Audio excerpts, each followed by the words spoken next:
Welcome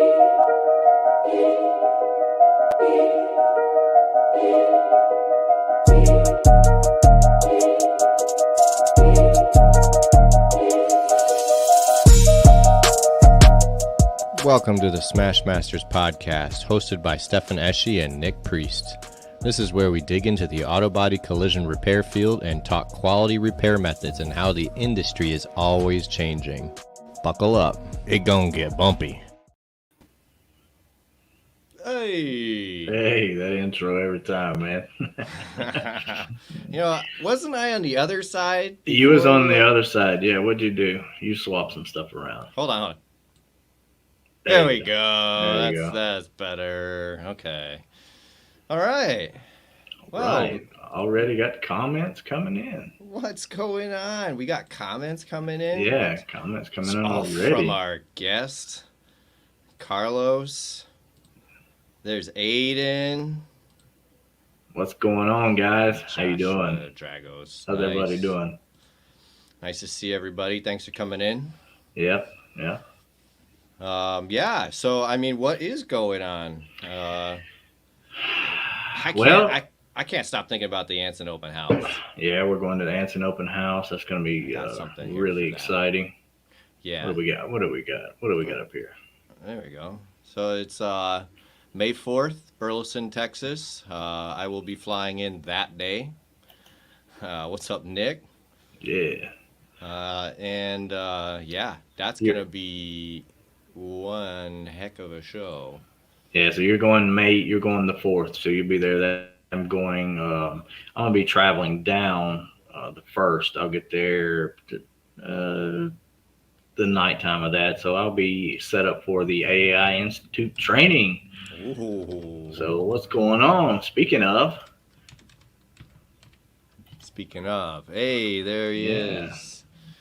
We have it won't load that, but I actually have a little video about that training from Gene. A little sample course. Yeah. Let's take a look. You're gonna play that.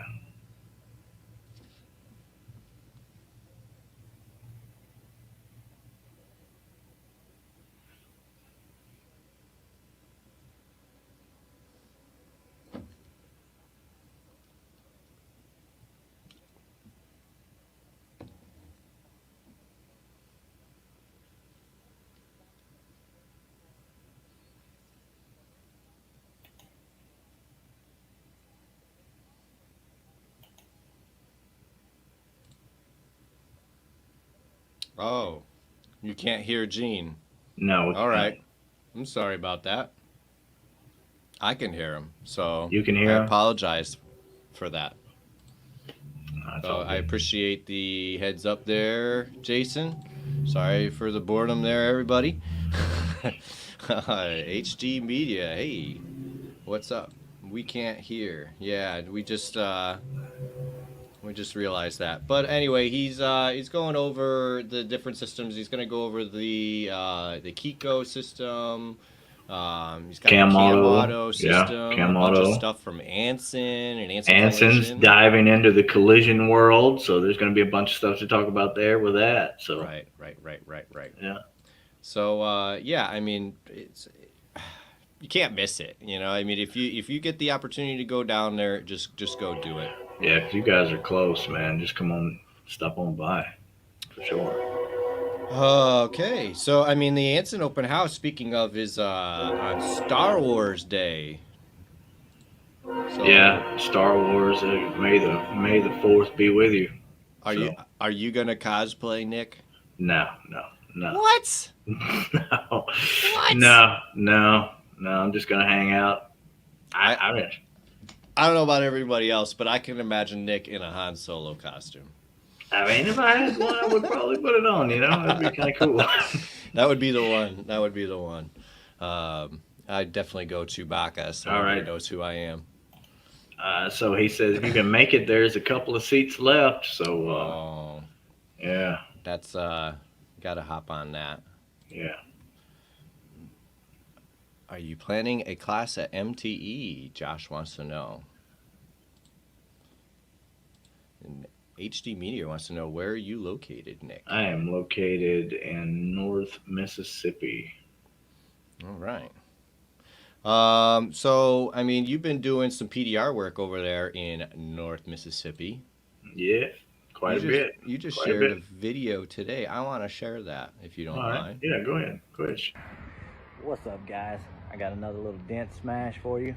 Let's see if I can get this lady knocked out. She had a little unfortunate event, something backed into it, you know how it is. Luckily the paint wasn't damaged. We're gonna save this thing for her. I only got short before and after, so sorry about that, but anyway, here we go.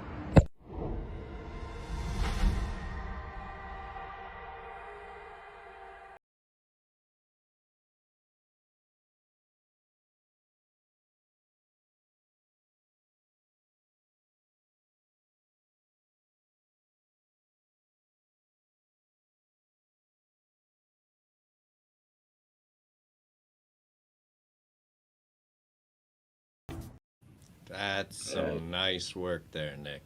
Yeah, I had that little. I did that job this morning. Had her in and out in just a couple of hours. So that's the beauty of PDR work. Gotta love that. Right, right. I actually had a friend of a friend contact me for some work, some side work on the PDR, and I did a little video on it. So I'm going to share that. Welcome back. I'm glad to see you today. It's a fantastic day here, and I hope it is wherever you're at. Let's do just a beautiful little colorful painting today, one that it should make you happy.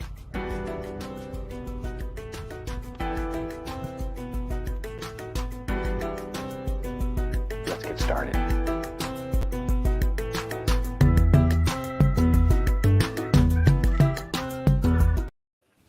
That was a lot of fun to glass that one out. I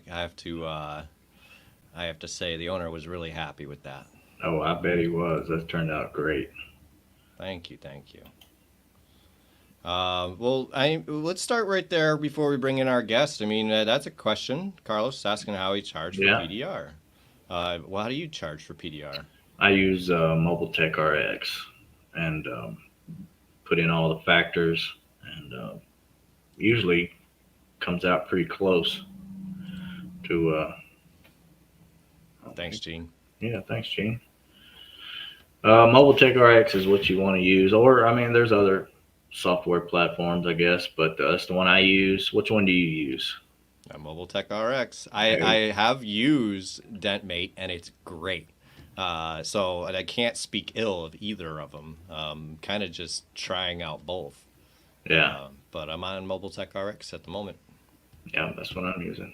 So I just won a year of it, so it'd kind of be silly not to be on it. Yeah. So yeah. Oh yeah, you did. You did, didn't you? Yeah. Oh yeah, that's from the little giveaway they did on social media. Is that just for PDR? So it actually does a lot of things. I think it does tinting and detailing and a whole bunch of services. I have to really. I don't have the list in front of me. We'll have somebody on from Mobile Tech RX to talk about their services. Maybe we should have them on soon. Yeah, absolutely. Sure. That's some great questions there. Thank you, Carlos. Interested in GPR? Yeah, well, we got a guy for that kind of stuff, man. We got him in here. 15 hours away. Yeah. GPR, if you're looking to get into GPR, I like to tell everybody to head over to gprmasterclass.com. Because that's your most efficient and financially best way to learn glue pulling from one of the best in the industry. Oh yeah, for sure, no doubt. The theory class alone in the first part of that is fantastic. So there it is for you. That's the place to go. Yeah. And a little plug. I mean, you use my code, YouBreakGuyFix, all capital letters, and you might save some money on that. Yeah, absolutely. Anyway, let's move on. We have a guest in the back room. He's being very patient. There he is, Jason. How's it going, man? Hey, what's going on, guys? All right. That glue pulling is definitely questions out the bahoozle on people wondering about glue pulling.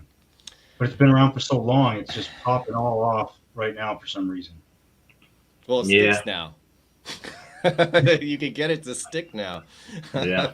I have all the old school PDR guys telling me, you guys are lucky. When I started, the glue didn't stick. I've heard that from a bunch of them. Yeah. Well, there's Gene saying, "What's up?" Gene, yeah, too. I think Gene's leading the way. I don't know. I haven't seen much else out there on GPR until somehow Gene popped up on social media, and then ever since, boom, boom, boom, boom, boom, boom, boom, everywhere. I don't know if it's just, when you start looking for a car and you're thinking about buying one, and then all of a sudden it pops up everywhere. Yep. Yeah. It feels like that a little bit. Yep, absolutely. Absolutely. So Jason, you want to give us a little rundown of what you do? Yeah, so I'm in the collision business, really on the staffing end of things. And we came in because we got out of the military, me and my partner, and we were kind of missing community a little bit. We're missing that community, that brotherhood. And so I left the corporate world where I was doing some staffing, medical, doctors, and stuff like that. Okay. And we wanted to get into blue collar. And as soon as we started getting into blue collar, I was looking for what's the best one to start with, because I didn't want to go fully into it. How do we bring the trade to be great again, basically, is what our thought was in the beginning. And vision popped up, and I kept hearing more. And I have family within it. I have friends. Every single person I've talked to that's been in collision is super passionate about it. So I started just getting more involved too. And then I started getting passionate about how great the industry can be if it's done right. And I've worked with clients and shops, and I know you guys know one of them very closely that is doing it, in my opinion, right on the culture side of things. And it is fun. It's fun for everyone, it seems like. And then I've worked with some that aren't, and I can see where it's so miserable. And if we want more people in the trades, more gentlemen like us, you have to bring in the appropriate culture. And so we've really just, day in and day out, we've absorbed it, been a part of it. And now we want to do with the skills I have of bringing attention to things as much as I can and communicating, and then just shoving it down the throat of collision. And really helping out anyone that wants the industry to be great. Just how can we help out is really what we do. Okay. All right. Yeah. And you're getting some attention. I mean, you've got over 15,000 followers on TikTok now. I haven't looked your other numbers up, so maybe you have some followings on other platforms as well. But I mean, it took me forever to get to 15,000. So, and I feel like I have a lot of eye candy in my channel, so it's probably a little easier for me than it was for you, just based on talking points. A couple videos that really pulled the heartstrings, I guess, took off, and that's where a big amount of our following came from. And it seems like, as we've talked before, there's no one out there talking about the mix of the business and the culture with the talent. And so we got out there kind of addressing the culture aspect of things and the pay, away from kind of the skills that it takes to get into the industry. Like, I know you focus on that a lot. A lot of people go visit you so they can actually learn from you. It's how we first found you, actually, Stefan, is someone we're helping out said he learned from you straight from TikTok. Straight from TikTok. Yep. I love So hearing it. That's nice. And it's happened a whole lot since too. That's the funny part. And so I went and followed you, and I think, the right people all going in the right direction. And social media is the way to go. What's up, Brandon? I couldn't agree more. So I mean, I'm gonna share one of your videos here that I really liked. Let's make sure I choose the right one. You are not an auto body technician. That job title is far too old. Cars are vastly different now, with the crash management systems, the different kinds of metals and the way that the energy is transferred, the electronics, the calibrations. It just doesn't fit. Starting today, April 24th, 2024, your new job title is an automotive structural re-engineer. Believe it or not, you guys are re-engineering these vehicles and these metals. In doing this, not only can we stop bad owners, bad shops from justifying paying you so little, because when they Google search auto body technician pay, that combines the lowest part-time technician with the greatest lead A-level technicians and averaging it out to such a small amount so they can justify paying you so little for the skill that you have. And what comes with that is different levels of being a structural re-engineer, like an apprentice, a junior structural re-engineer, C-level, B-level technician, a senior re-engineer, A-level technician, and a lead engineer, someone who leads a team. As we do this, this will help us bring more talent into this industry while also combating the bad apples, the bad shops in this industry from justifying taking advantage of your skill level and the hard work that you have put in to get to being a re-engineer or a senior re-engineer. So join me, guys, as we change this title to something that just appropriately matches what you guys are doing to the day in and the day out in this industry. I love it. Re-engineer. I was always thinking doctor. Yeah, that sounds way better than the stuff that I've been called over the years. Way better. That's true. You know, I mean, how long does it take you guys to get to being an expert?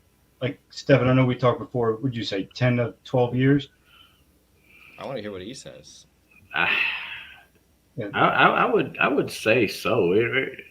7 to 10 years, you know, before you get a taste of every little aspect of it. Yeah, I would say so. I'd say if you have the right guidance, you could do it in 5 to 7. You could do it a lot faster if you had somebody there with you. But I mean, if you're just rare. On your own, you got your bays and the cars are coming in, you're going to learn something on every car. And not to mention, you're out here tearing the car down or writing the cars.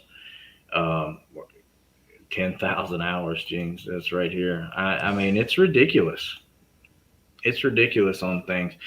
Aiden says 5 is reasonable, but if you're getting into framework and how to run car liner machines and you're starting out with nothing, then yeah, you're looking at 7 to 10 years before you can get comfortable and with tackling everything. Right.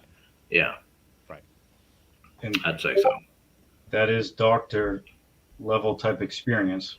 Right. Yeah. Yeah. I can go learn a retail job in 30 days, 10 days. I could honestly in 5 days. So, hey, what's going on, Rui? So yeah, it's definitely the amount of experience and not only the tough labor that it takes to get there and what you guys have to put up with, as you guys know, 100%. It's not just a technician. Sorry, fucking Daniel. That's a lot. I keep doing it. I keep turning it off as soon as Nick puts it on. That's why it's flashing on your screen. Sorry. Sorry about that. No, it's all right. It's all right. Yeah. It's my fault.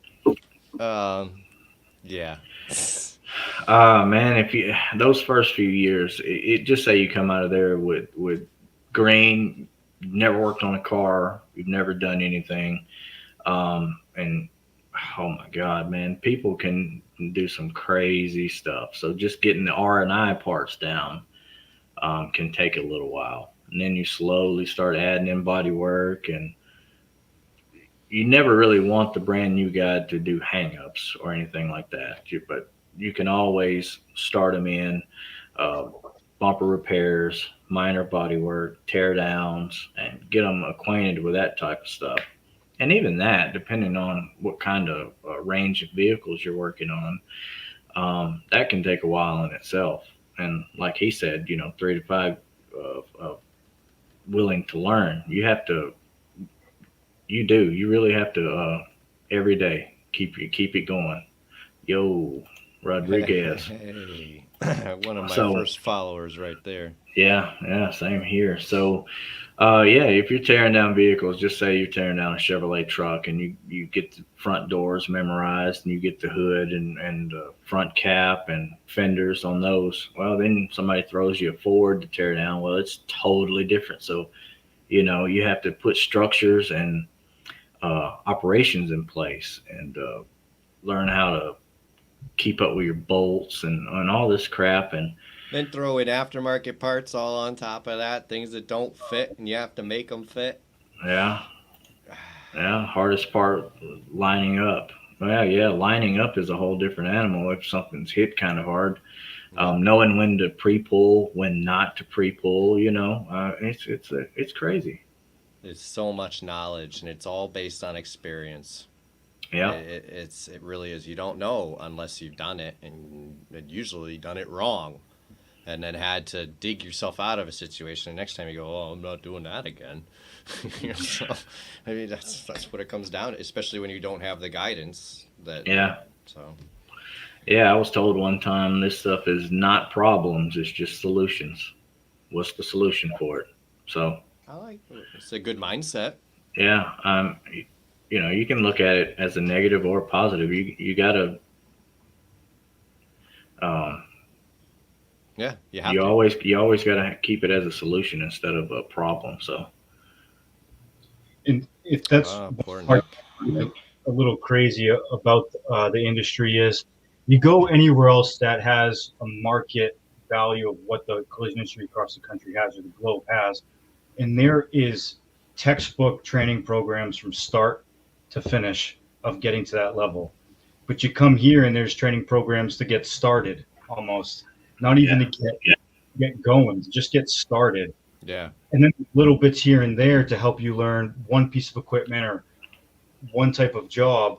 But there's nothing kind of streamlined, and it seems like it's been left to the wayside a little bit to all the other trades, because I don't know what caused it back then, but is it too difficult? Is there so many different scenarios that there wasn't someone out there that could go, hey, here's a good training system? Or did cars change too quick to make a training system work? Like, it's a very unique industry within the trades itself that poses these crazy problems, and there's no one really out there trying to piece it together. It does seem like it's happening now with these online courses and stuff, but for the longest time it was good luck. Can you make it? Well, it still kind of is, even with the online courses, because you have to have shop owners and management that are willing to invest in things like that. And if they don't understand why, because they've never touched cars themselves, they're not going to spend even $1,000 to get their shop trained in something. That's nothing. And they won't do it because they don't understand. And, I mean, this is another whole other path that we could go down right here. But and I'm mostly referring to glue pulling there. So, yeah, I mean, it can be really frustrating as the technician out there. yeah, especially if you don't know what you can and can't do, or you don't know that some of these options are there. Having to figure them out on your own it can be quite difficult. And like Daniel says, textbook training won't get you very far. It'll get you in the front door, and that's about it. Getting these panels lined up, like I said earlier, knowing when to pre-pull on all these wrecks. When you're tearing cars down, a lot of guys just want to take all this crap off and, hurry up and show the estimate, or write the estimate, hurry up and show the damage. But a lot of that stuff, man, you can leave on there, pre-pull all of it first, get that out of the way, and then go for it, taking the car apart. Not only that, being neat, clean with your stuff. I mean, proper labeling, having sufficient places to put all these parts. Because, as soon as you get done with that one, you got another one you got to do. And, and if you're in a busy shop back to back to back, and you're a young kid doing this, that's kind of mind blowing to a lot of them. And they just like, nah, I'm not dealing with this. So to make it easier or not, I wouldn't say easier, but streamlining a process would be beneficial. Standard operating procedure is absolutely organization, standard operating procedure, cater your technicians, create a process that requires the least amount of communication necessary. Because if there's less communication, there's less issues. Yeah. I mean, all that is key, and that's. I feel like we're going to get into this in a future topic here in this podcast. Yeah. I'd like to know, Jason, what do you think is your biggest accomplishment so far with Jason X Solutions? Have you made any real big strides that you are real proud of?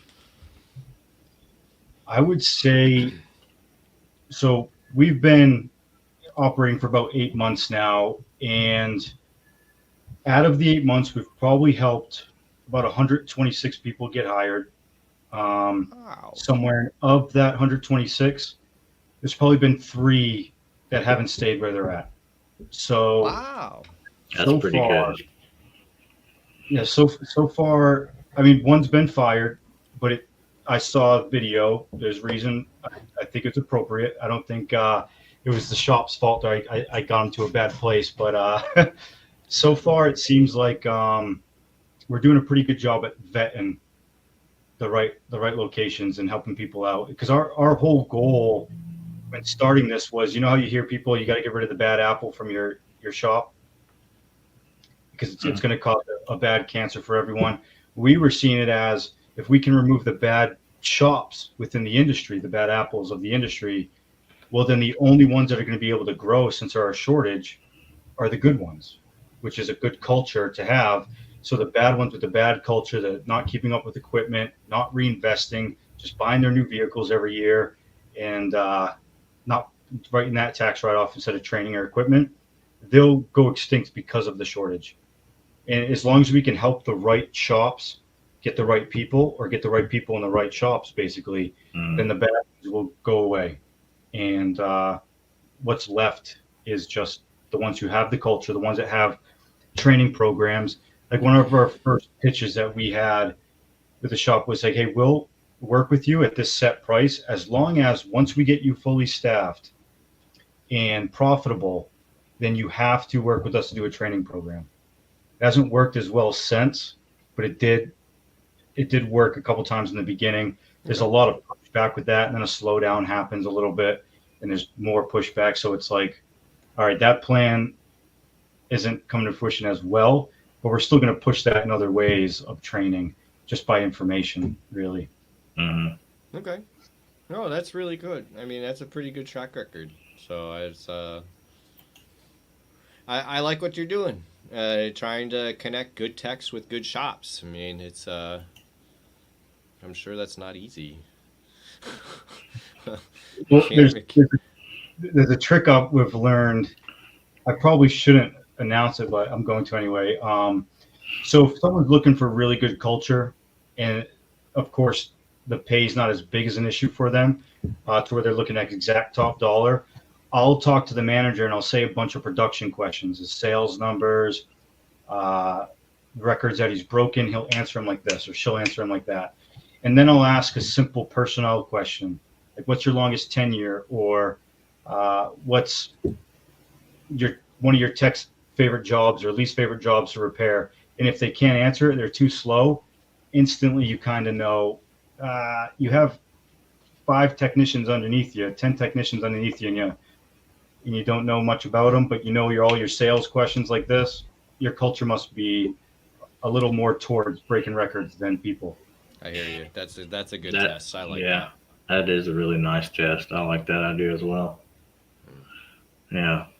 It will even hype them up when they're talking to the production stuff, get them real going, and then ask them a really simple one, and bam, they don't know. And then back to some production, and then back to a simple question, and they won't answer it. And you go, okay, I kind of, it's the best way we've found to vet management so far. Dog is going through my curtain. So That's a really good idea, I like that. Have you guys ever worked with someone who didn't call you by your right name, or What's a good example? I've worked with real good leaders that know everything about my family, will invite my family out to cookouts, everything, know how my kid's doing, when my kid's birthday is even. And it directly relates on how I've been treated, how they mentor me, how they invest into me. And then I've been elsewhere where you're just a number, which sometimes is pretty cool if you're really good at something and you know you're the best and the numbers are all that matter, you kind of get attention. But if it's not like that, there's a clear difference on someone who cares versus someone who is using you as a tool, basically. Mm-hmm. Yeah, absolutely. Absolutely. I mean, yeah, I have had a boss who never learned my name, even after 5 years of working for them. You know, so it's frustrating, especially when your only goal is to make that person happy, you know? So it's, yeah.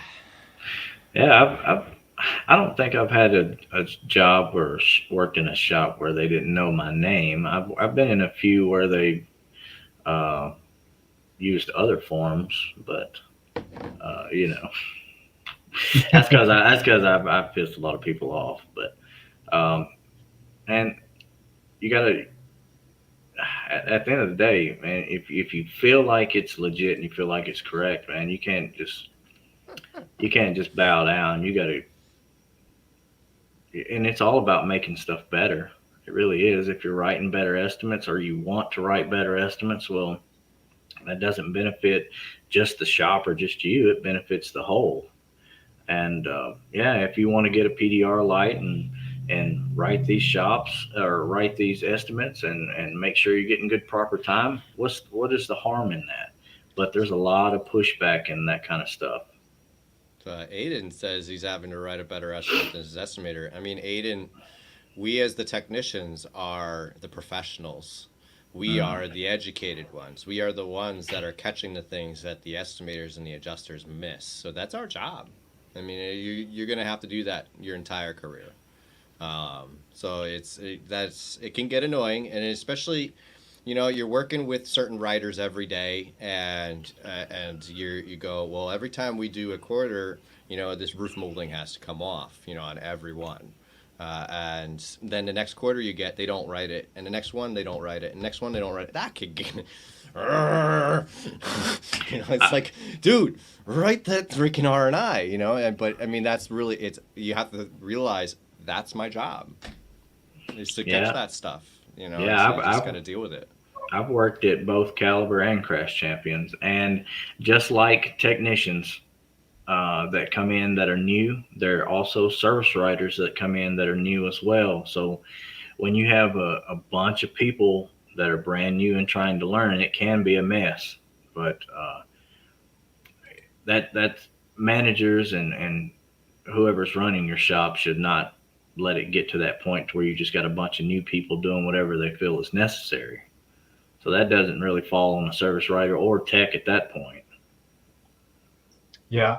You know, there's one thing that I wish, and I hope it gets brought to the industry somehow, is in the military, when you become a manager or a leader, you have to have done that job before. So everyone, it's tough to do in a shortage right now, but if it started from the beginning, we'd be in a pretty good place right now, I think, is everyone has to start from the bottom of detailing or anything like that. And then you start moving into becoming a technician. And then maybe when you're a B technician, borderline A, there's two paths you can choose, and personalities are different. It's a different skill set to go to estimating and management than it is being a great tech. Hopefully you could be both, right? There's a lot of people out there like that. But at that point is when you start going your direction, because an estimator that knows the full process and what you're looking for is going to just work 10 times better with everyone. And same with the manager who's been on the floor and understands it's the communication in the flow of things. And just first off, in the back of our heads, if you have a manager that's telling you what to do but has never done it, you're going to lose respect in the back of your head. That's human nature. Yep. So if you're going to become a manager and you get by somehow without being a technician, which we're seeing a lot of that now, you better be putting time into learning how to be a technician, or you'll never be respected. unless you're a really good writer, you'll earn your respect that way.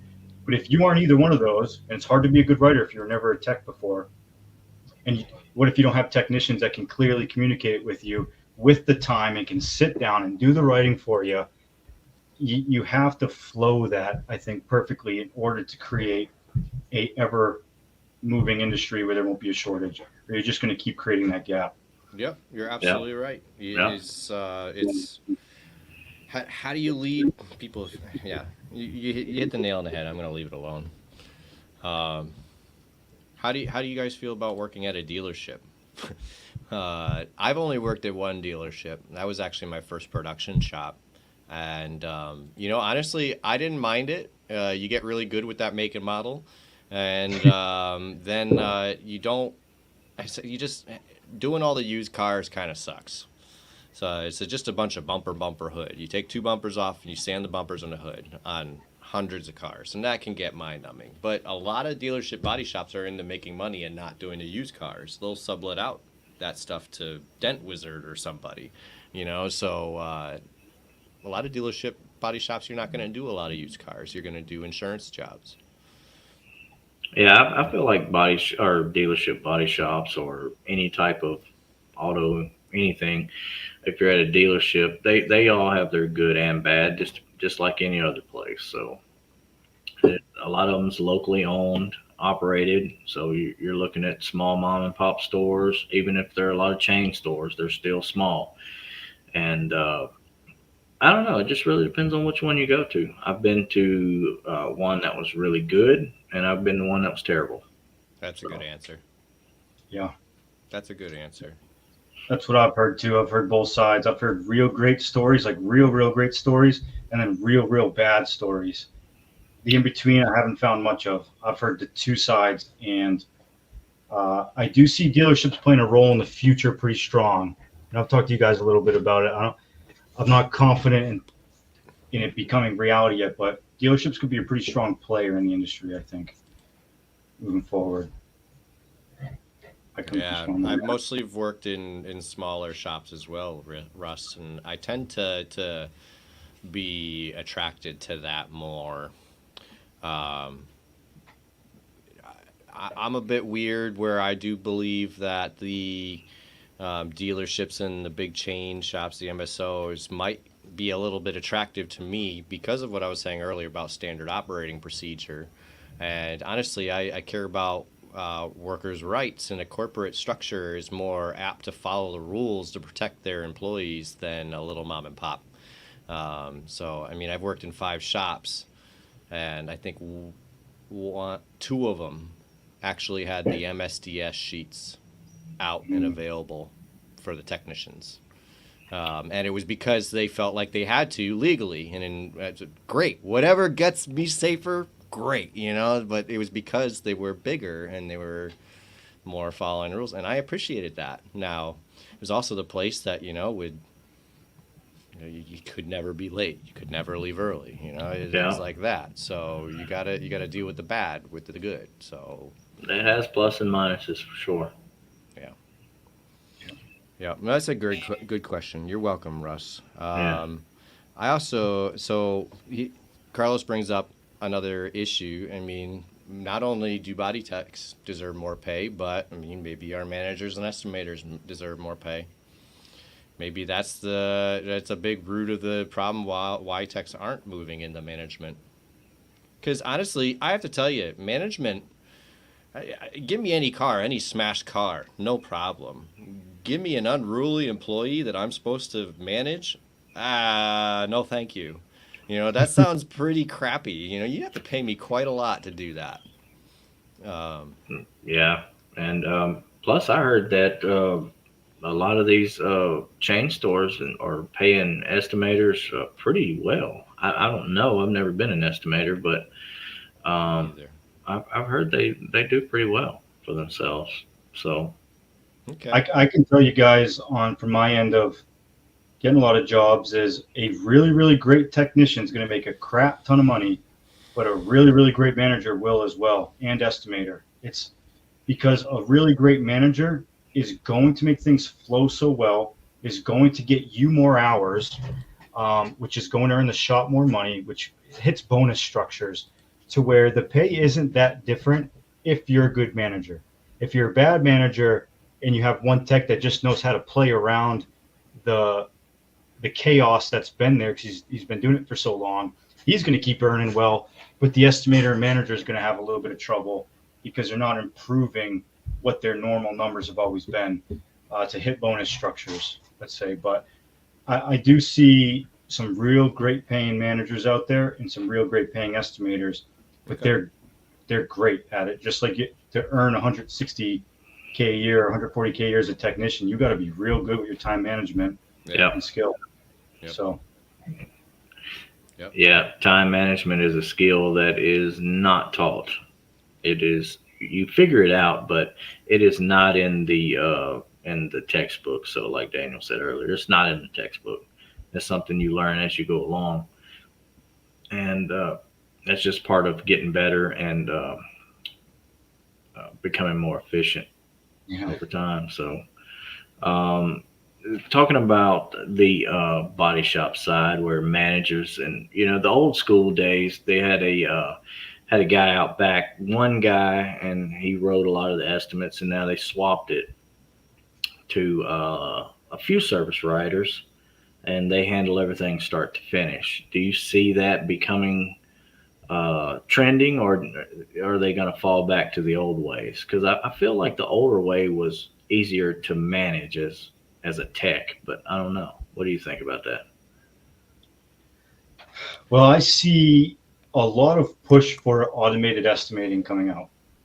So I don't think it's going to go either way in that sense, just because I think now more than ever, and I'm about to make a video on this too, now more than ever, you better learn how to estimate because you have to be better than AI.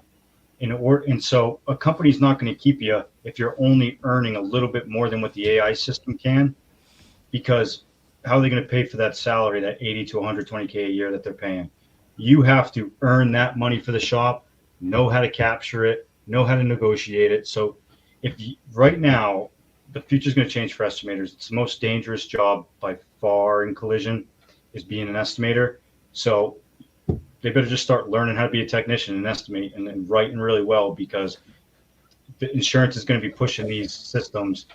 CCC is going to be pushing all this because they have the money to invest into it. And AI is a beast, as we all know. We want to get rid of it. It's mind blown. Yeah. Mind blown. Yeah. I'm excited. I want AI writing my estimates. Hell yeah. I'm sorry, that's writers, but man, you better write better. You better write better. Because AI isn't going to miss a thing. And I'll be able to pick up what they don't, and it's not going to argue with me. That's great. The arguing and for your money is a difficult thing, especially if you're on a DRP and they have you capped on a bunch of crazy numbers that you didn't even know existed at the time. So that would be a benefit, I think, of AI writing estimates at that point, unless they're for some reason they put in there to just throw away most all these parts and don't allow you to repair anything. I do think there's going to be a wide range of little extras that AI won't be able to get to. That this is why I think you've got to be a strong technician before you become an estimator, because you got to know some things that it's hard to say this, but in order to be successful as this moves forward with AI, you got to know all the little tips and tricks of, you got to inspect this still too. With this kind of crash, I've seen this happen all the time. And then you're able to pull it off, and there's a whole lot more damage there than expected. Now you can capture it that AI probably wouldn't have. Yeah. So I think we're a little ways away, but it will get the basics down before supplements, I think. A lot of writers out there, you guys know, that's how good they are, is what's for supplements. So yeah. Right. I mean, that's all I'm asking for is a good prelim. Just that's it. That's it. I'll find everything else. I don't mind writing that stuff, the stuff that takes the trained eye. But if it's standard stuff, just I want it written for me. I want to get to fixing the car faster, sooner. Get the car back to the customer, which should be every body shop's main goal, I think. I mean, other than making money, is making money and getting and helping the customer. I understand we're all there to make money. I don't care what anybody says. We're there to make money. You can enjoy what you do, but you're there to make money. If you didn't need money, you wouldn't be there. So if you can enjoy it while you're making money, hell yeah, that's just the case. Right. Yeah, I mean, that's great. Yeah, absolutely. I mean, and if you're in a good shop, that's even better. What makes a good shop, Jason? That is a good question. It's three things that are complained about. Three major things that are complained about, and it's pay. You got to pay for the skill that they're bringing on. Just like any sales job out there, this person that's making some sales and making some game plays, the MVP, they got to get paid for it, right? Yeah. Don't take advantage of them. 2, respect, and it's more of a, you got to treat it like a team over you only have this job because of me, right? Where owners kind of get into that mindset after a while. And at one point in the industry, it was like that, but they've just carried it on for too long. So I think it's more of a, you got to have that respect, that mutual teamwork attitude of, hey, all together, we're all winning here. Yes. When you do more, you get paid more, I get paid more, we all get paid more. We're all loving each other. It's a strong team. And then number 3, growth, which is a big problem too, especially in this generation, because who wants to sit somewhere and do the same thing for 45 years as it hurts your body more and more and more? You're going to slow down. You're going to make less as you get older because you're slowing down.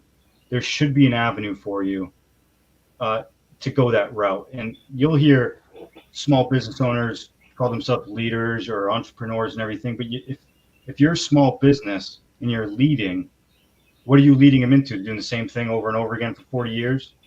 If you got a great team, why not grow it so they can grow if they want to? You got to know your team. If no one wants to grow, everyone's enjoying this little culture and you have a great thing going on, then fine. If you don't want to either. But if you have a bunch of people that are loyal to you, killing it for you, you're making great money, but they always want something in the future, then it's almost like you're a politician. You got to listen to your constituents, or however you say that word. And if everyone wants to grow, well, how do I provide that for them? They're providing my lifestyle. My family's okay. My family's okay for 2 generations.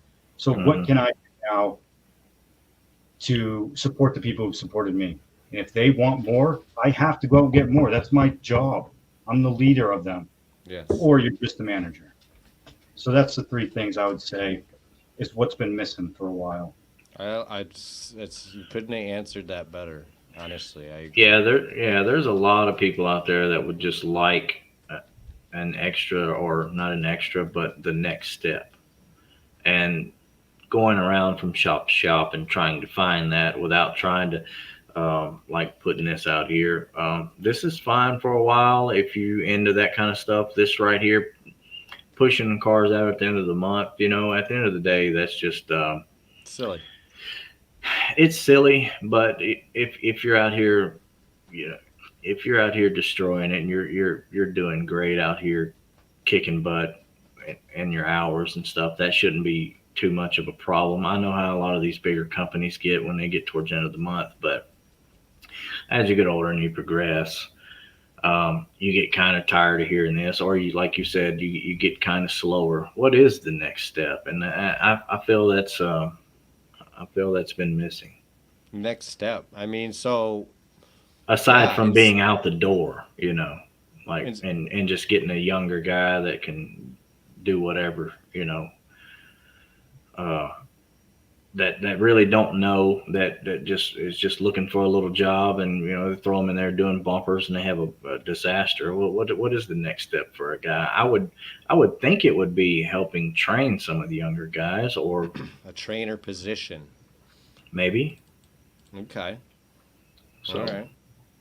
Because it's hard to ask a flat rate tech to to take somebody under their wing, because now you're asking them to do more work for less money, because they're going to get paid less because it's taking them longer to get their work done.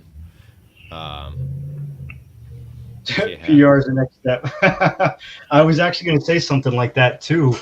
I think where people are so afraid to pay like that retiring technician a salary to train, in the reality of it, the numbers that I've looked at, when you don't do it that way and you don't have a consistent flow of someone taking over, coming close to taking over, if you just miss 6 months trying to find that new technician, you're going to lose a year, 2 years worth of someone's salary anyway. So why not just stay consistent and have that trainer on board to keep training people? Or I think it's communication both ways. If you have a great leader on the team, you'd be able to come to me and say, hey, I'm really interested in PDR work, and we keep outsourcing to someone. I've been loyal to you for 6 years. I'm making good money. Send me off to some PDR training, and eventually let me open up my LLC and work for you part-time, or any kind of deal. Like what that's called communication. And like, yeah, you know what? Let me invest into it, your company, your advertisement and stuff too. And now you're making them more money. You guys can have that trust, which, you know, with trust in invoices and stuff, there's some fun that can be made. And it's just like open communication, always being there for growth and supporting each other, creating that team. Yeah, absolutely. I mean, we don't have to be a family. We don't even have to be friends. I mean, it's nice to be friends with your coworkers, but that strong culture of teamwork is just so important. I mean, we're all here to, like I said, we're all here to make money. Let's be a team to make more money. I don't have to like you outside of work for us to work together and make more money. You know, I just want you to work with me. Yeah, and not only that, everybody has strong suits, so you're not going to be the same type. Not everybody wants to do PDR. People are fine and content with doing body work. Maybe they want to teach body work, or I don't know what's another step. You don't have to do what I would be interested in or what the next guy would be interested in, but there needs to be some avenue to go down that would be beneficial to both that person and the shop. That writing or management position we were just talking about. You know, we need to move up. We need to make that a step up. So, I mean, to touch on that, I'm going to dive back a little bit on, Nick, your question of the old style versus new style writing. And the best process I saw had the customer service representatives writing a prelim up front, as good as they can. The car comes to the back, gets torn down, and then you have full-time estimators in the back that rarely are up front, and all they do is write supplements. And they work with the technicians. They have their team of technicians, only 3 or 4 at most, you know, and they only work with just those technicians. So they know how that technician writes. When the technician writes retainer, they know what they mean. Yeah. You know, because retainer can mean 16 different things, you know, but that technician writes retainer every time they want the bracket that's on the fender. You know, so, and then everything just works more smoothly that way. And then the estimators in back should have body experience. Customer service representatives, I don't think it's as necessary. That's the system I like. And instead of the system where it's one person writing it from start to finish, that's the person who talks to the customer, that's the person who orders the parts. Mm-hmm. That's a lot. That's a lot for one person, and it's a mess. It really is a gigantic mess. Yeah. And I would like to see that changed in the industry. I do like that you would have full-time estimators in the back. To me, I always felt that flowed the best as well. Mm-hmm. And people that are talking on the phone or selling the job or talking to these people, they can't be both up front and in the back at the same time, especially if you're tearing down a bunch of cars. So true. Yeah. That's a great point. Yeah. I like that better. Yeah, somebody's going to get left out at the end of the day, whether it's the body guy, whether it's the person that you're supposed to call and let them know about their car. I know a lot of this is animated now, or, you know, automated phone calls and all that, but At the end of the day, somebody's going to get left out. You're going to miss stuff, especially if you take pictures out back and then you walk up front and try to write an estimate. You know, there's just so much to go wrong there. Yeah. Well, we're really talking about reinvesting now. So you're Yeah. putting more money into creating a process, and you're creating roles that aren't production. So it better help towards production to get some more money paying in. Yeah. But I've seen it. I've lived it, and it works, and it works great. And So, and likewise, you're talking about hiring. Everybody talks about the shortage and not having enough people. But if you got that one guy, and you maybe take on two or three young kids, and that guy just works with these kids and he helps around the shop, does a bunch of other stuff. I don't see where that's beneficial or non-beneficial to anybody. I yeah. mean, you're training up uh, three brand new techs that will probably, I mean, depending on how well you treat them, they're probably going to be there 10 years plus, maybe. So it's pretty Um, much a training foreman position, pretty yeah, much. yeah, you wouldn't. I mean, if you're getting good benefits, you're getting trained, you're getting brought up like you need to be, well, why would you want to leave? Have you ever Versus, se- go ahead. Sorry. Have you ever seen that, Jason? Is this something we're just cooking up here, No, there's places that are doing that. So what I've seen coming into is this is a business industry, but a lot of independents for the longest time, I guess, weren't business minded. I guess to where I know Gene Fetty said it before too. There's like the technician mindset versus a leadership mindset. So training and all of that it's a cost of doing business. So you'll get independent shops, we call it kind of pillaging, that are sitting on such major profits and riding the waves while they could, and then just complaining during the ebbs. But they're able to ride those waves because they're not actually paying for what the cost of business is. And training is a cost of doing business. It Mhm. has to, right? Especially in the trades. So a lot of people weren't reinvesting doing that. This is why we're in a shortage, because so many were not reinvesting into the training, and they were just eating the profits for themselves, when in reality, continuous training, continuous looking for the right talent, and continuously improving your own leadership in your own business, your own training, is the cost of doing this business. When a lot of people see, the marketing is a cost of doing business, or the DRP taking a little bit of hits on the estimates where you can't write for some certain things on the deal, is a cost of doing business. Well, Yeah. also the talent and training is a cost of doing business. You have to be investing into that, or you'll run into a shortage. And Mhm. Yeah. look where we are. Yeah. Absolutely. Absolutely, yeah. Making things easier for the technician to um, just to have all his materials and stuff there. That's a big thing. A lot of shops, want to put stuff way across the rooms or the shop, or want to lock a bunch of stuff up. And what does that do if you need something and you're motivated to work, you've got good time, but you're constantly hunting down or having to unlock or find somebody to open something. That to me is just insane. Yeah. I think I've That's heard you say something. Hasn't Nick said something before, a phrase about that? Like a front office. You said something before that I've heard. Oh, I said if I mentioned something about them locking the printer and the pens and paper up every time that somebody had, a front office staff person had to go unlock something to get the printer paper after they printed an estimate, that's right. or some along those lines. How annoying would that be? you, that's just not done. It's the printer is right here or it's relatively close. Why is the stuff or materials not for a body guy? And I know a lot of shops are um, adequate with in getting people what they need, but there's still a bunch that aren't. They want to lock it up and hide it and feel like people are stealing. And if you got that problem, I mean, uh, well, that's a whole different situation. But you don't need to who's stealing paper.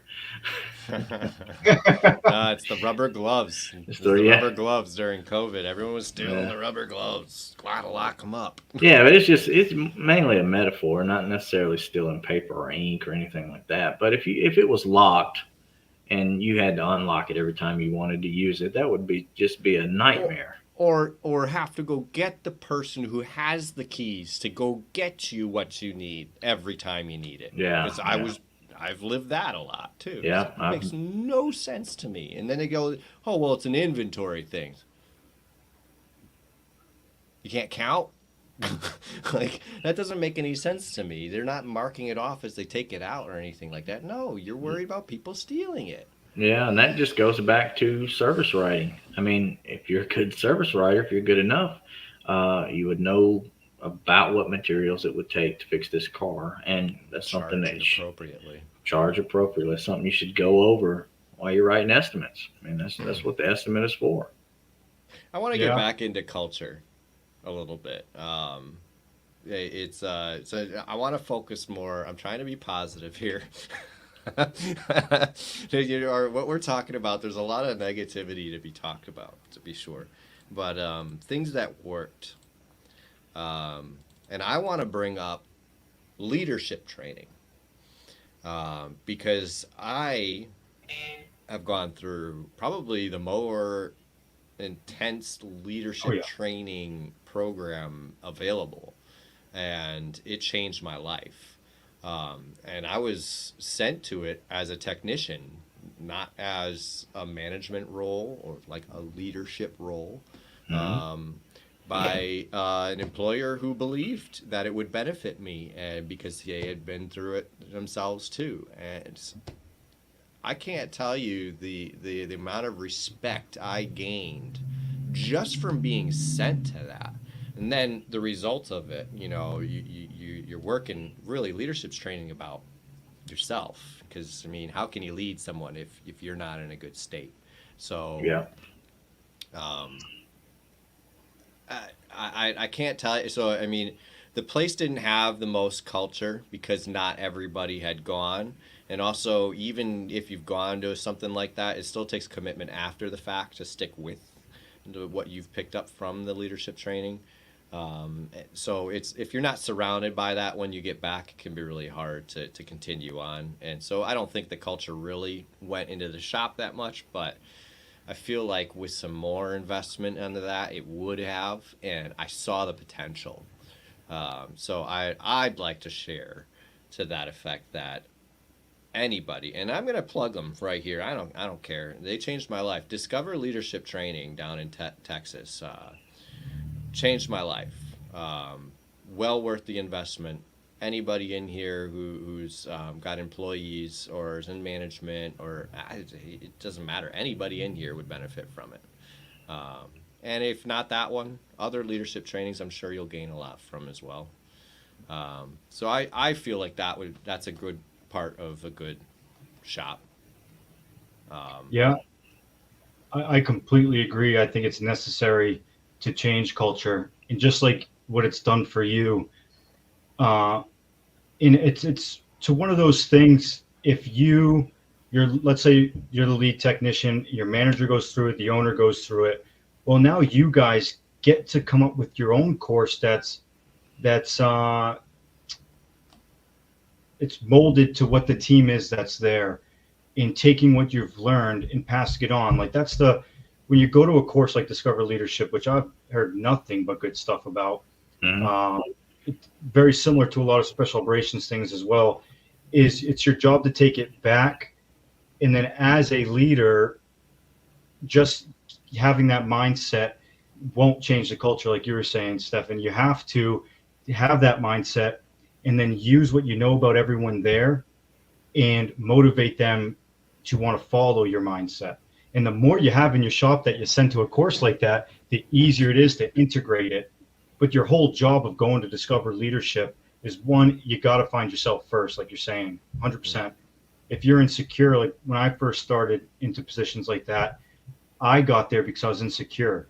I got there because I wanted to prove to myself that I'm better than the others. I beat you guys to this. So, okay, that's how I reminded myself that I'm actually pretty cool. until I got a good wake up from a mentor of mine who instilled everything into me. And then you realize my whole job was to take that training that someone invested into me and find a way to give it to others. That's the whole point of it, is to instill into other people. So I just think it's, like you're saying, one of the most crucial things ever is going to one of those, or having a great mentor that also sees the same type of way. And then that's the culture. You guys get to decide how to build it within your own shop. It's your business. Yeah. Have fun. And every guy in there, every little group that you have, or little small business shop, or whatever you want to call it, everybody in there is going to be different than the shop that's even across the street. You know, the guys, the atmosphere is all going to be the same. So, Yep. yeah, it's going to be up to the owner or the person, whoever's running the show, to make sure that they benefit the most by knowing who their people are. So I don't know what that looks like for every individual shop, but the guys, the ownership, leadership trainers should. And yeah, I feel everybody could benefit from leadership training. Absolutely. I mean, team building. I mean, Team building. It's team building. I mean, that's a whole nother topic. I mean, you could separate those things. You could do leadership training is about me. Team building is about the team. I mean, so I mean, now we could talk about, you know, How do we having a bring whole that to the company. shops? Yeah. Having some kind of something where you take the whole day off. Everybody gets into two teams, and this team needs to build a bridge out of popsicle sticks that survives this amount of weight, and this team needs to do that, and they have to work together. It's two teams, and we'll test it at the end. Nobody made any money that day, but we left the end of the day a better team, you know, and that's an investment. You know, and I mean, it was a stupid example, popsicle stick bridge, but you get what I'm trying to say here. But Yeah, it's, yeah. you know, Legos or something. I'm going to take from my personal experience. My father was a manager in IT. And back in the day, Lego came out with these little programmable computers that you could attach motors to, and then you could pre-program it to go and do a course. So he split up his team into two teams. He gave them both a kit and said, you have to get your robot to go through this course, you know, build something that does it and then picks this thing up and then brings it back. And they had to literally engineer this thing. And it had nothing to do with what they do, you know, daily, but at the end of the day, they were a stronger team. And that stuck with me. I had always, you know, I learned from that. And I thought I must have been like 8. Because I was playing with the same kid at home. That's how I knew. He bought 2 extra ones to take to work. You know, so it's yeah. I feel like that, you know, that kind of stuff can be really beneficial. You can't look at every day of the week as we got to have money coming in. We got to have money coming in. So you got to invest in your place.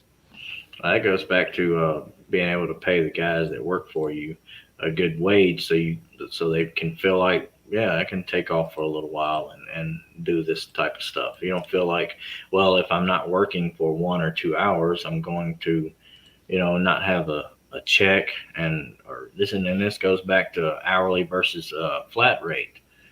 And I've worked primarily on flat rate. I have not really done much hourly. So. And I have been 100% hourly. So we got the 2 good viewpoints right here for that question. Yeah. That's why I kept it in mind to come back to it. And I was always drawn towards hourly because I like knowing what I make at the end of the week. It can be tough, especially ever since I started this social media and people talk to me a lot about what they make. I never share what I make. But I'm hearing some numbers that, man, I wish I made that. You know, but these guys are on flat rate. You know, they're taking a risk. And it could be that part of the year they're not making what I make weekly, you know, and they had to save some of that money that they made in order to live during that part of the year. And that wasn't really my style. I never was really good at saving. So I wanted to make sure I knew how much money was coming in every week.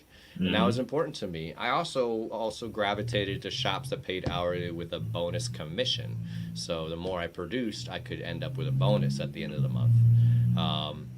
In retrospect, most of those bonus programs turned out to be bull honky.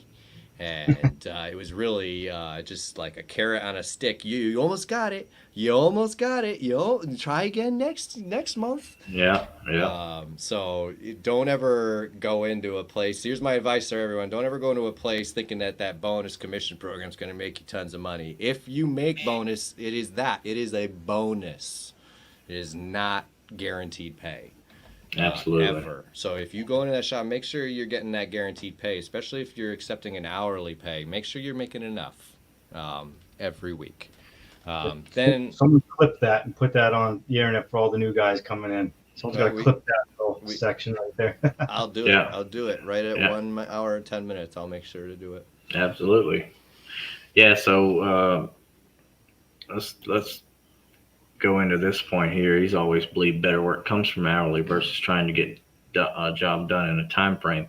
Well, if the people are, if you and the service writer, whoever's writing your estimates, if they are writing a really good estimate, the better your estimate is, the more time you have in that frame to work on that car. So that's why it's important to make sure you get all the R&Is, all your repair times, all your procedures. Everything has to be in order. And then that's not really a problem. But if you go in there and you miss 40% of your stuff off the estimate, yeah, it lowers your time frame. And then you have to do this stuff anyway. Then you have to come back, re-add it, and it can be a nightmare. That's where a smooth flowing shop with a good estimator is really valued. And you don't really have to consider yourself being just wide open all the time. You can work at a good steady pace, and you can get plenty done. And it really all comes down to that paper and pen, man. You really just have to get everything on there the first go around, and then it's a lot easier for you.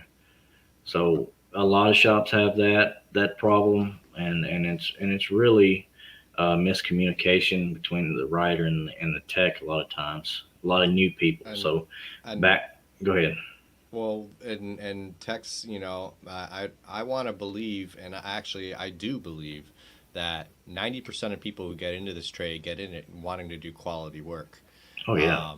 When these quality technicians end up in a flat rate shop with bad management and bad support, and they're having a hard time making money doing the work a quality way because everybody else in the shop is doing it a non-quality way and making way more money, you get frustrated and you stop fighting. You say, well, screw it. I'm going to hack this car and I'm going to make that. And this is what people are telling me. I've never worked flat rate, so I don't. But that's people are broken down to that point, and they start skipping steps because they don't care anymore. They've been pushed to the point where it's like, well, I need to make money, and so I feel flat rate promotes that. But I mean, I'm proven wrong daily by people I meet on my social media channel, including you. You used to be my shining example. I say, this guy's flat rate all the time and does way more quality work than I do, So it's like, there's no, you do. I've never metal finished anything. So it's that's when it comes to traditional bodywork, that's ultimate quality right there. So yeah. Well, that's just me trying to hone my skills constantly and just always looking. That's what I'm talking about. That's what I'm saying. But and yeah. More people need to have that mindset. Yeah, and it's hard.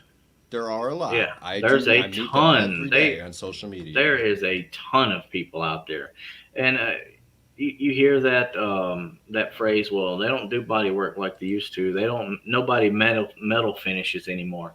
Man, there's so many people on just my social media alone that does metal finish.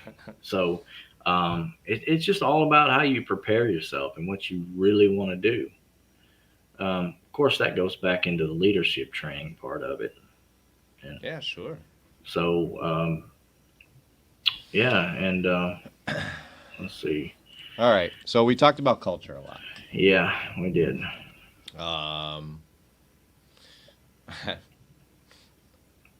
Have you found any really good shops? I mean, you can give a shout out if you want. Jason? I don't think anyone's perfect on what the dream we all see is, but I have found a few good ones that I think are either on the right path and it's transitioning down to the team, and it's the culture's being built, which I know you guys follow one on social media, Auto Body Clinic. Yeah. They're up here in Massachusetts, and I'll tell you, I gotta give this a shout out. So my job is to help the right companies get fully staffed, the ones that I'll partner with and everything. And there's this one time where this is awesome culture to me is we were hiring on an estimator, and I basically found out what that new estimator would want to make. And so I'm going to go fight, because this is what my brand is. I'm going to go get more than that if I can. And I came and said, we could get away with this number. So I'm winning for both sides here. I'm trying to. And he goes, no, I'm going to give this number. And it was like 10,000 more than what I suggested. That was already more than what I knew you could get away with. And I was like, all right, that's how sometimes you get a confirmation that you're like, yeah, see, it's the right mindset, I think, of how it should go. And I've met some others too that are just really well into culture. I know there's a shop down in North Carolina, but it's hard to mention one shop in an organization, because the organization itself could have a lot of badsies, but there's one shop that's doing it right within that MSO or something. Yeah. I've seen that before plenty of times. Yep. It could be fully changed. So I can't give a shout out for an organization. It's good managing. That's really what I think that comes from. Yeah. And then I've had someone, if you see a shop that's just never lost someone in 15 years, and they're paying pretty well in these subsectors, well, they're doing it I think they're doing it well. So, I mean, what particular works? I mean, so I'll tell you what works well, and then you can tell me what you think works well that you've seen.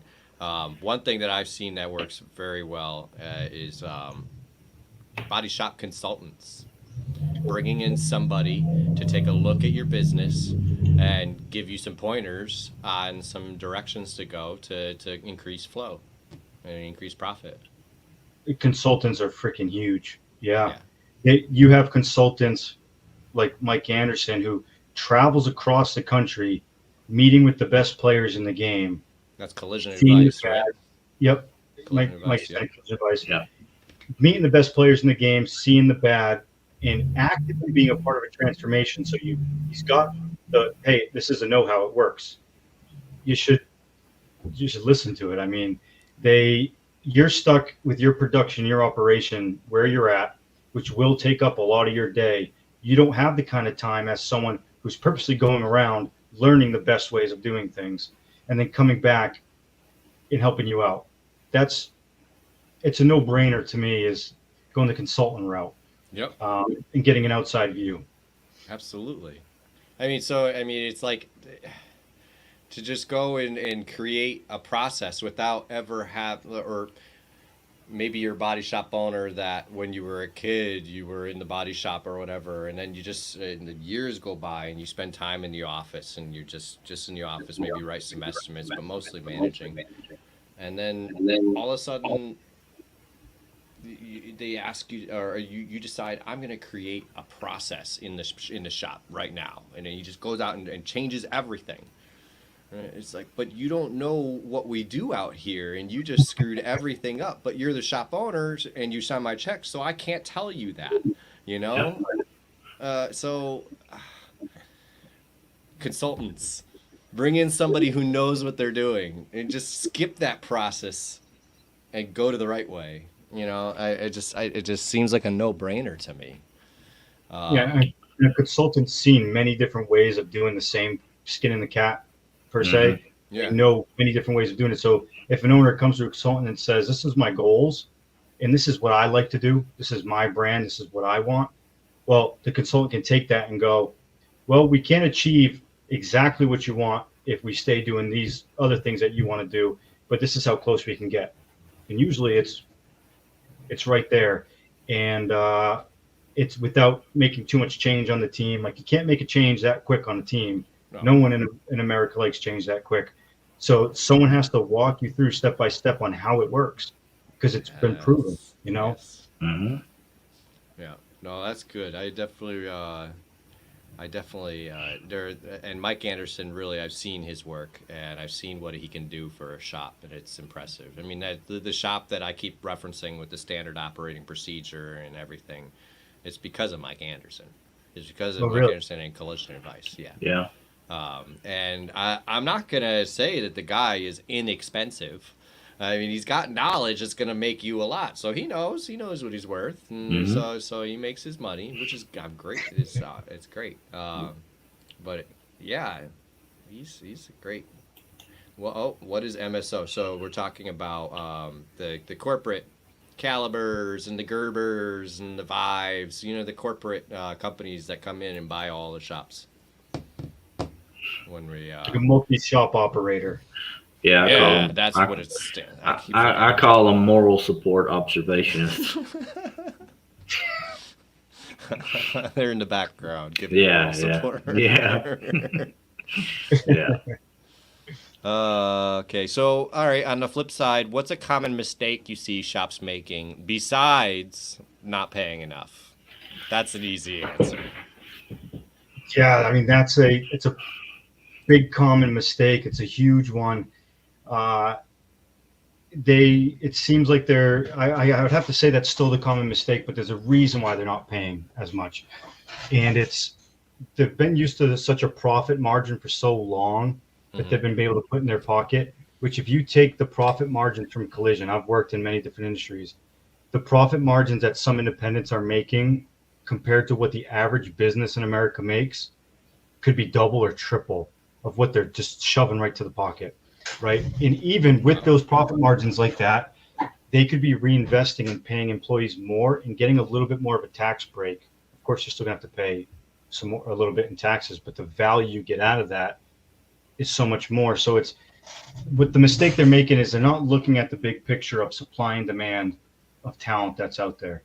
And they don't understand that we're in a time where all the money that you used to spend on the front end to get more cars in, now you almost have to spend it on the back end to keep talent and get the right talent, which means retaining them and showing them appreciation. That could be by money. A lot of people like appreciation by money. Like you were saying earlier, we're all in it for the money. Yep. Or it could be really anything. It could be sending them off to training. So the biggest mistake I see overall, which comes a lot in the smaller end of shops, is the failure to part ways with that amount of profit you've been used to. Or you've been in the industry for so long, you've stopped caring, and that vibe that you're giving off translates down. So a lot of owners are getting older and they've just been in the industry for so long, they're like, fuck this place. And that energy is going to go straight down to everyone else. So I'd say those are the two biggest mistakes. Okay. You got if this is your shop, show the energy as if you're a new technician, because that's what the new technician needs to survive in this tough industry. What do you think, Nick? Is common mistake you see the shops you've worked in making? Oh, let's see. Common mistakes of shops. I agree on that. Management can make or break a shop. 100%. If you have a good strong leader in that point, then you're going to have a good shop. If you don't, if you're just here, just from 9 to 5 or 6 or whenever you're here and don't care, yeah, the shop's going to go downhill fast. That's it's pretty common, and it is also the number one that I see. So that and like we've been talking about this whole episode about training, getting training. You constantly have to get training, and you constantly need to see growth in some sort, whether it's in yourself or in your people. Those are really the biggest two. Okay. So, I like it. yeah. Well, What do you think is the biggest one? Besides what has been mentioned, you guys took the good ones.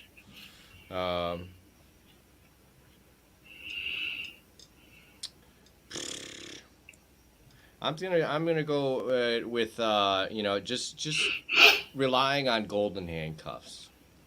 So paying so well, giving great benefits, um, eh, but just being a complete, just making the place toxic, and like you said, rolling from the top down. I mean, if the guy in the top says "fuck this," it's just gonna roll down from there, and that feeling is gonna be in the whole place.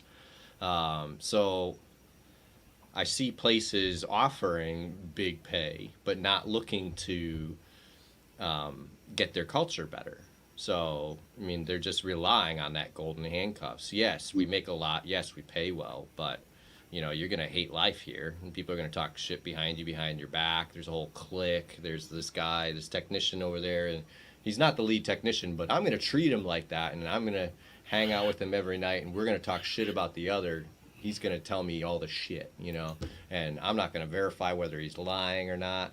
I'm just gonna, it's just toxic culture. Oh, yeah. Toxic culture, and but you can't leave because nobody's gonna pay you what I pay you, which might have been true, but I left anyway.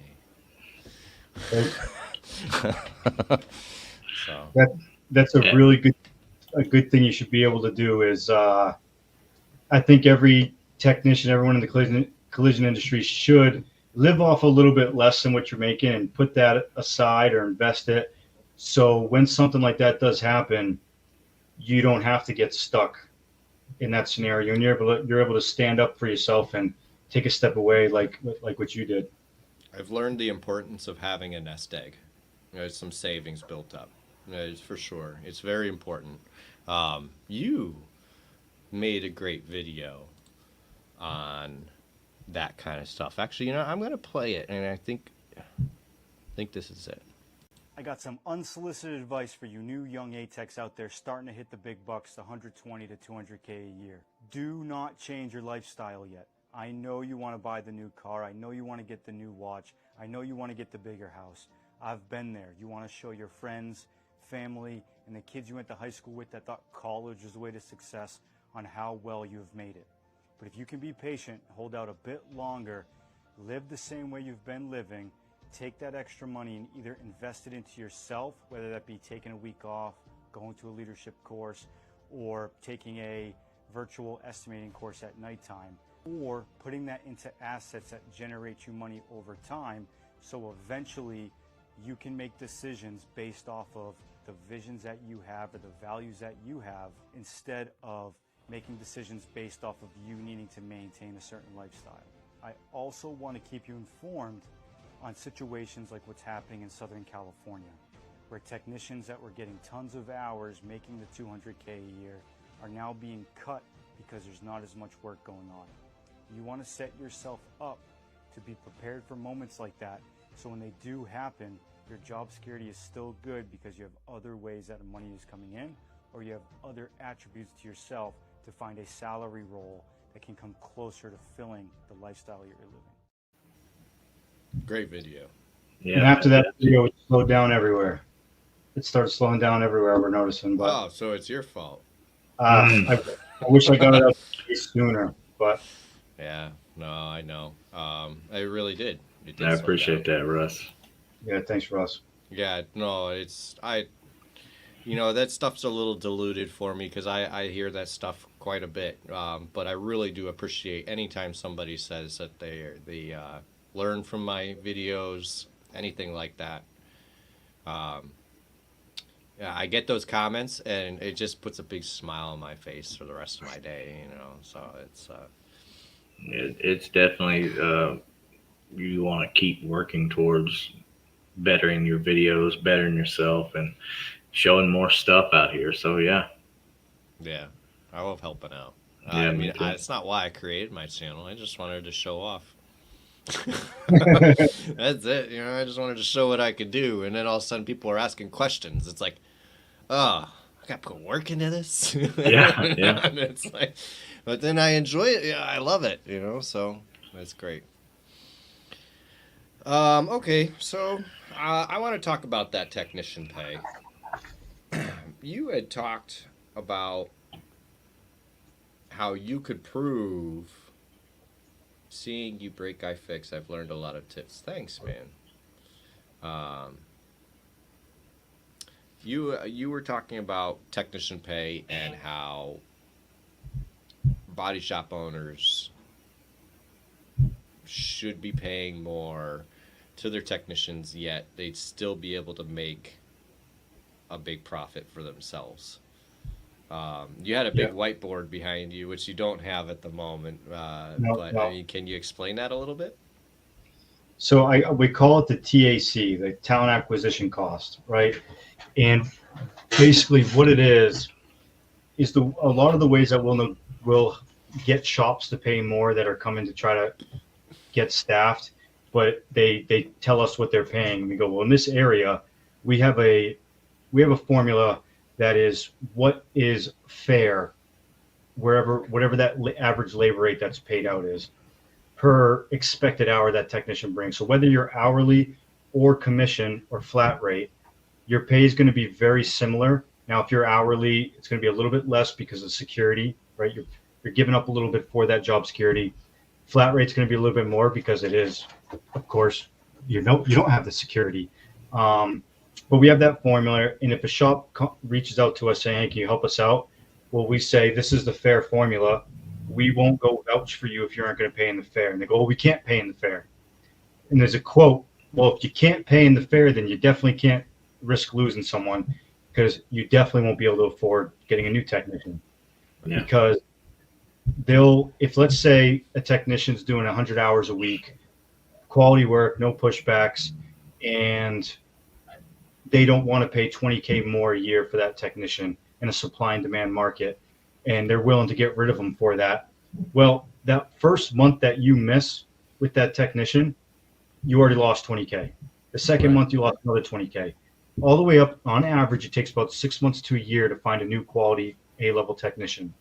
So because you didn't want to pay that 20K more this year, which there's a rabbit hole with that. If a technician keeps asking for more because they know they can take advantage of it, there is a mutual respect where I think shops should say enough's enough.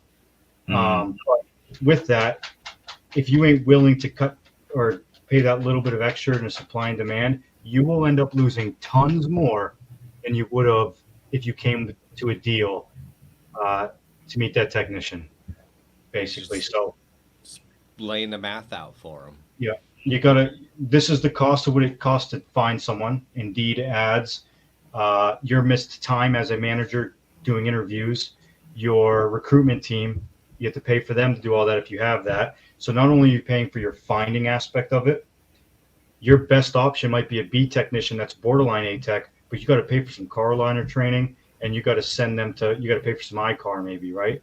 You're paying for that. And with that B tech also, they're probably only going to do 70 hours or 60 hours, and it's going to take a little bit of time to catch them up. Or in order to compete with all the shops around that are paying fairly, you got to pay it anyway. So why not just do it instead of losing money and then having to, the only way to attract new talent is to either pay it anyway because that's what's competitive, right, or you got to spend time training someone and finding them. And it feels like it's common sense, but a lot of them have trouble with it. What's the best way to bring up getting extra training? I mean, it never hurts to just to ask. I mean, a lot of shops have an idea on what they want to do. I know I've seen a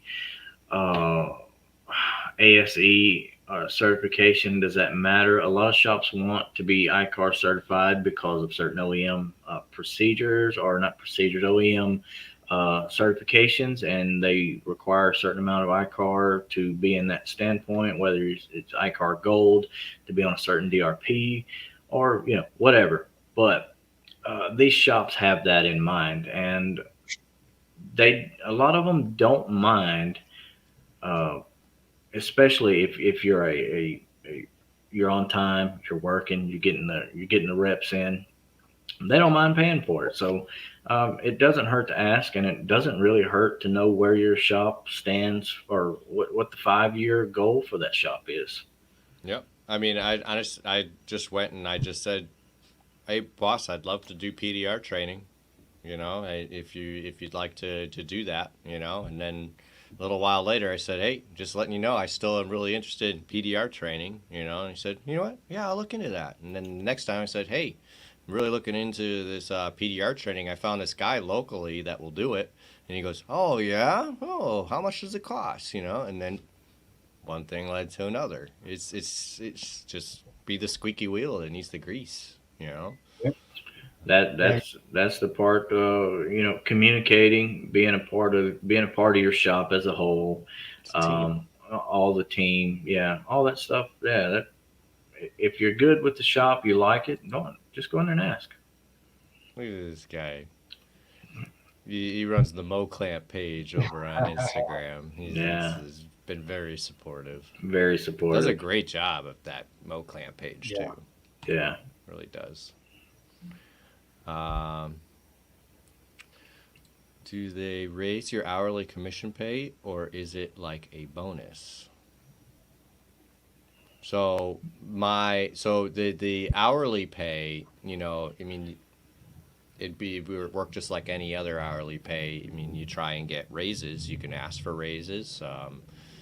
Starting out, I'll tell you, most of my raises were gotten because I threatened to leave. Unfortunately, most shops run that way. They just don't offer you more money, so you have to kind of demand it, by saying, well, I found somebody else that wants to pay me more. If you want to keep me, or let them make that decision. But it's kind of like guesstimating a little bit. So yeah. you got to prove your work. So if you're hourly, you can get a raise pretty strongly by showing a consistent amount of hours or work that you provide a year, knowing your labor rate that's average paid out to your shop, and then kind of taking what would a flat rate be making and be fair and take away from that because of the job security of hourly, and approach them and say, hey, look, at on paper, you can't argue it if it's proven, right? If the picture's been taken and the proof is there, like consistently for 2 years or a year, I hit this amount of hours, this amount of part replacements, this amount of quality work, no returns. This is what I think I'm valued at. And this is what a flat rate makes right down the street. I'm not looking for the flat rate price of the amount of hours that I cut or that I did for the team. Let's meet in the middle. And if they say no to that, that's just disrespect, because that's business. That's a business deal that you guys are making together for you both to make more money and stay consistent, Right.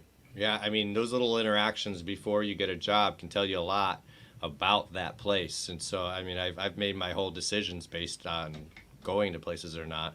I mean, so I was looking, before I got my current job, I was looking around, and there was one place, I won't name any names, but they were hiring, and so I applied, and anywhere I applied, I got a call. And I got a call from the guy, and he goes, hey, we'd like you to come in for an interview. When can you come in? And I'm like, well, I get off at about 5. I could get there by 5:30. And he goes, oh, we close at 5. And I go, okay.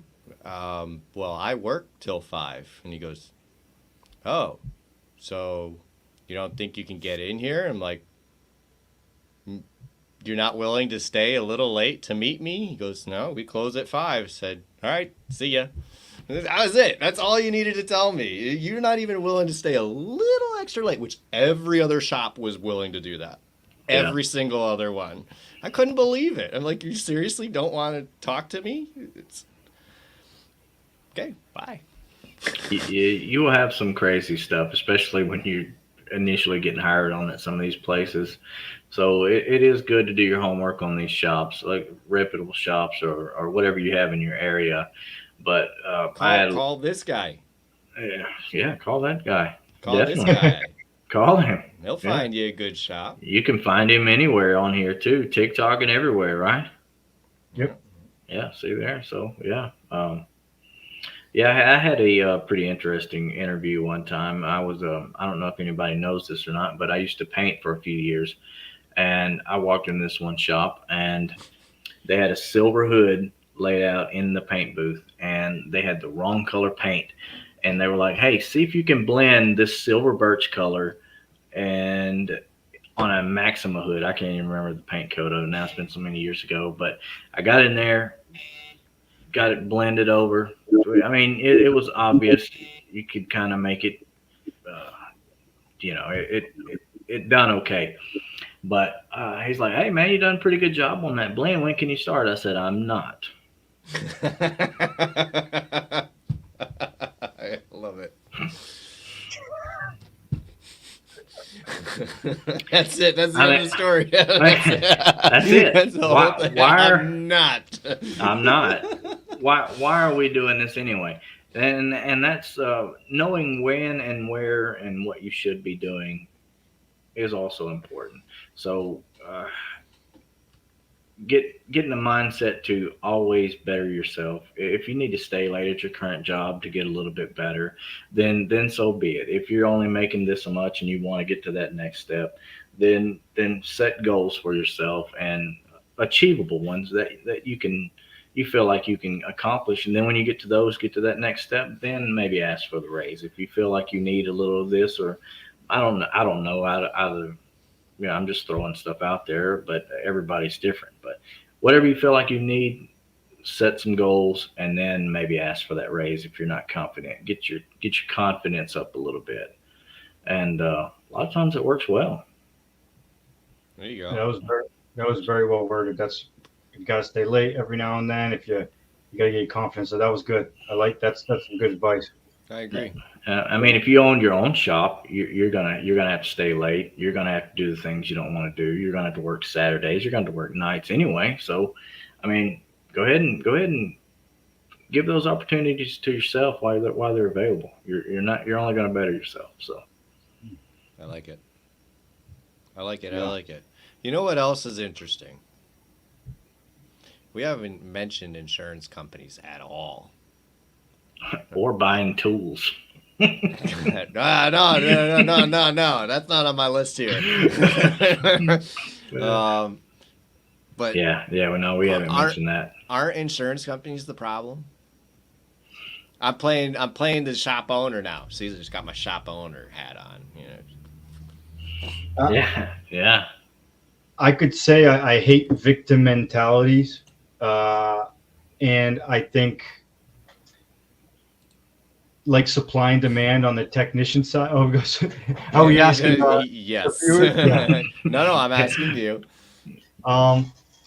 Just like you got to pay technicians more because of supply and demand. Insurance is also, it's part of the business, supply and demand.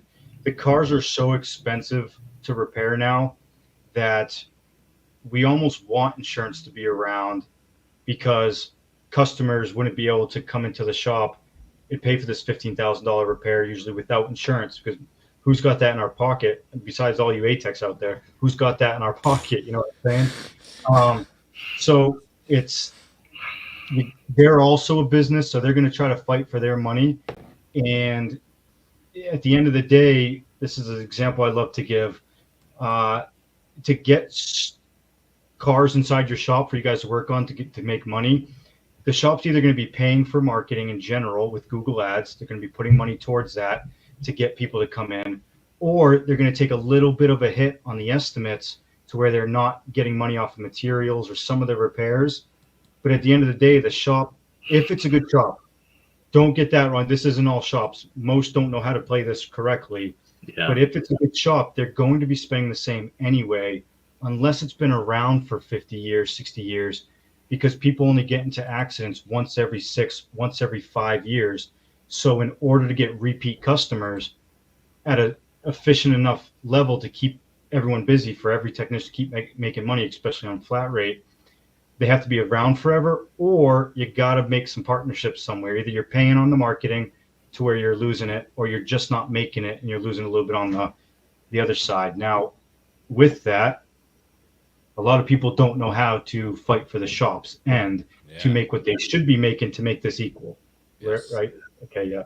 It's tough to... So I hope that makes sense. Yeah. No. That's good. I mean, we gotta raise shop rates. I mean, it's what it is. And people ask me how to do that. I've never owned a shop, but from what I understand, you just basically have to raise your rates. Yeah, Well, I mean, that also comes into a market though. The shops surrounding you also have to be on board with all that in order for you can't just go in there and raise rates. so Your so surrounding areas also have to be a part of that. so are we saying auto body associations are a good thing? Depends on the state. So I'm going to use Massachusetts for an example. It's a very good example. It's the lowest labor rate in the country, but one of the highest cost of livings. Okay. Now, the best estimators coming out of Massachusetts, but that was a problem caused by the low labor rate. So the way insurance, because legislation gets passed to average out your labor rates, right? So you have to basically force insurance to raise their rates. They're never going to willingly do it. It's a business. And we all know how greedy they are there. Right, right. And so Massachusetts has to show why the labor rate should go up. And the insurance will argue back by there's so many shops, supply and demand. There's a lot of supply of shops. And there is the average ticket per car, the average cost of the repair is equivalent to the rest of the country. It's that way because the writers in Massachusetts write for every little bit to make up for that low labor rate, to where now the state has some shops that are partnered with insurance getting a lower severity. And then you have these other shops that are way up there writing for every little nickel and dime, which makes the average labor rate right here to where it doesn't have to get raised because they're equivalent to the rest of the country. It's hard to win in a court of law with facts like that. So the key is everyone's got to do the same thing. Right. And come together as a community to fight it. So Massachusetts is tough because they have the state regulating all of that. Yeah. So I mean, isn't it down to like 45 an hour or something like that? Something. Oh, it's just. Oof. it hurts, especially when the states are so close to where a technician could just go over the border and make $10 more an hour, flag hour. 20. Yeah. I mean, we're at. The shop's at 65. I mean, so there are certain insurance companies that won't pay it for us, even though it's the going rate here. So customers come in with that insurance company, and we say, hey, just so you know, they don't really pay our rates, so we'll do the work, but you might get stuck paying the extra $10 a labor hour. And when there's 130 labor hours, we're talking like $1,300 here. You know, it comes out of the customer's pocket now. And usually people just turn right around and go down to the shop that's got a lower labor rate, or will accept that company's lower labor rate. We just wouldn't, you know. And I felt like it was that foot down mentality that pretty much said, listen, these are our rates, pay them or kick sand. You know, if everyone did that, there'd be no choice. That's the thing. You gotta, yeah, we have to do it together. Well, that's where I see auto body associations being a good thing, and not to mention that I believe it was the association that led my previous employer to Mike Anderson. So there's another good thing that came out of it. So the collaboration between successful business owners, I think, is a good thing. I'm sure it can, there's pros and cons to everything, but personally, for me, auto body association's good. I believe. I think there's more good that comes out of them than bad. Yeah. I think building a community, I know you're going to hear me mention that, getting everyone on the same page and fighting together is just, everyone gets to win if you do that. Everyone gets to win because we have that. I think we have about 30 years before we need to worry about that competition and fighting for it again, to where you start undercutting people. I think we're in a time right now to where, with the shortage and everything, if everyone came together for our lifetimes, we'd all get to be majorly profitable.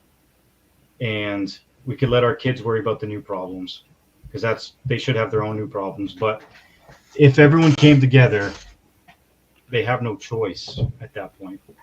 Well, a lot of these shops, they're just now figuring out proper ADAS and alignment for the sonars and how to properly pre and post scan a vehicle, doing the road test, making sure that the readiness monitors and all are ready to go before they just send the car out with a, oh, yep, code's cleared, it's good, didn't come back. There's more to it than all that stuff. So I think that a lot of shops, at least from what I've seen, are just now getting a good grasp on that.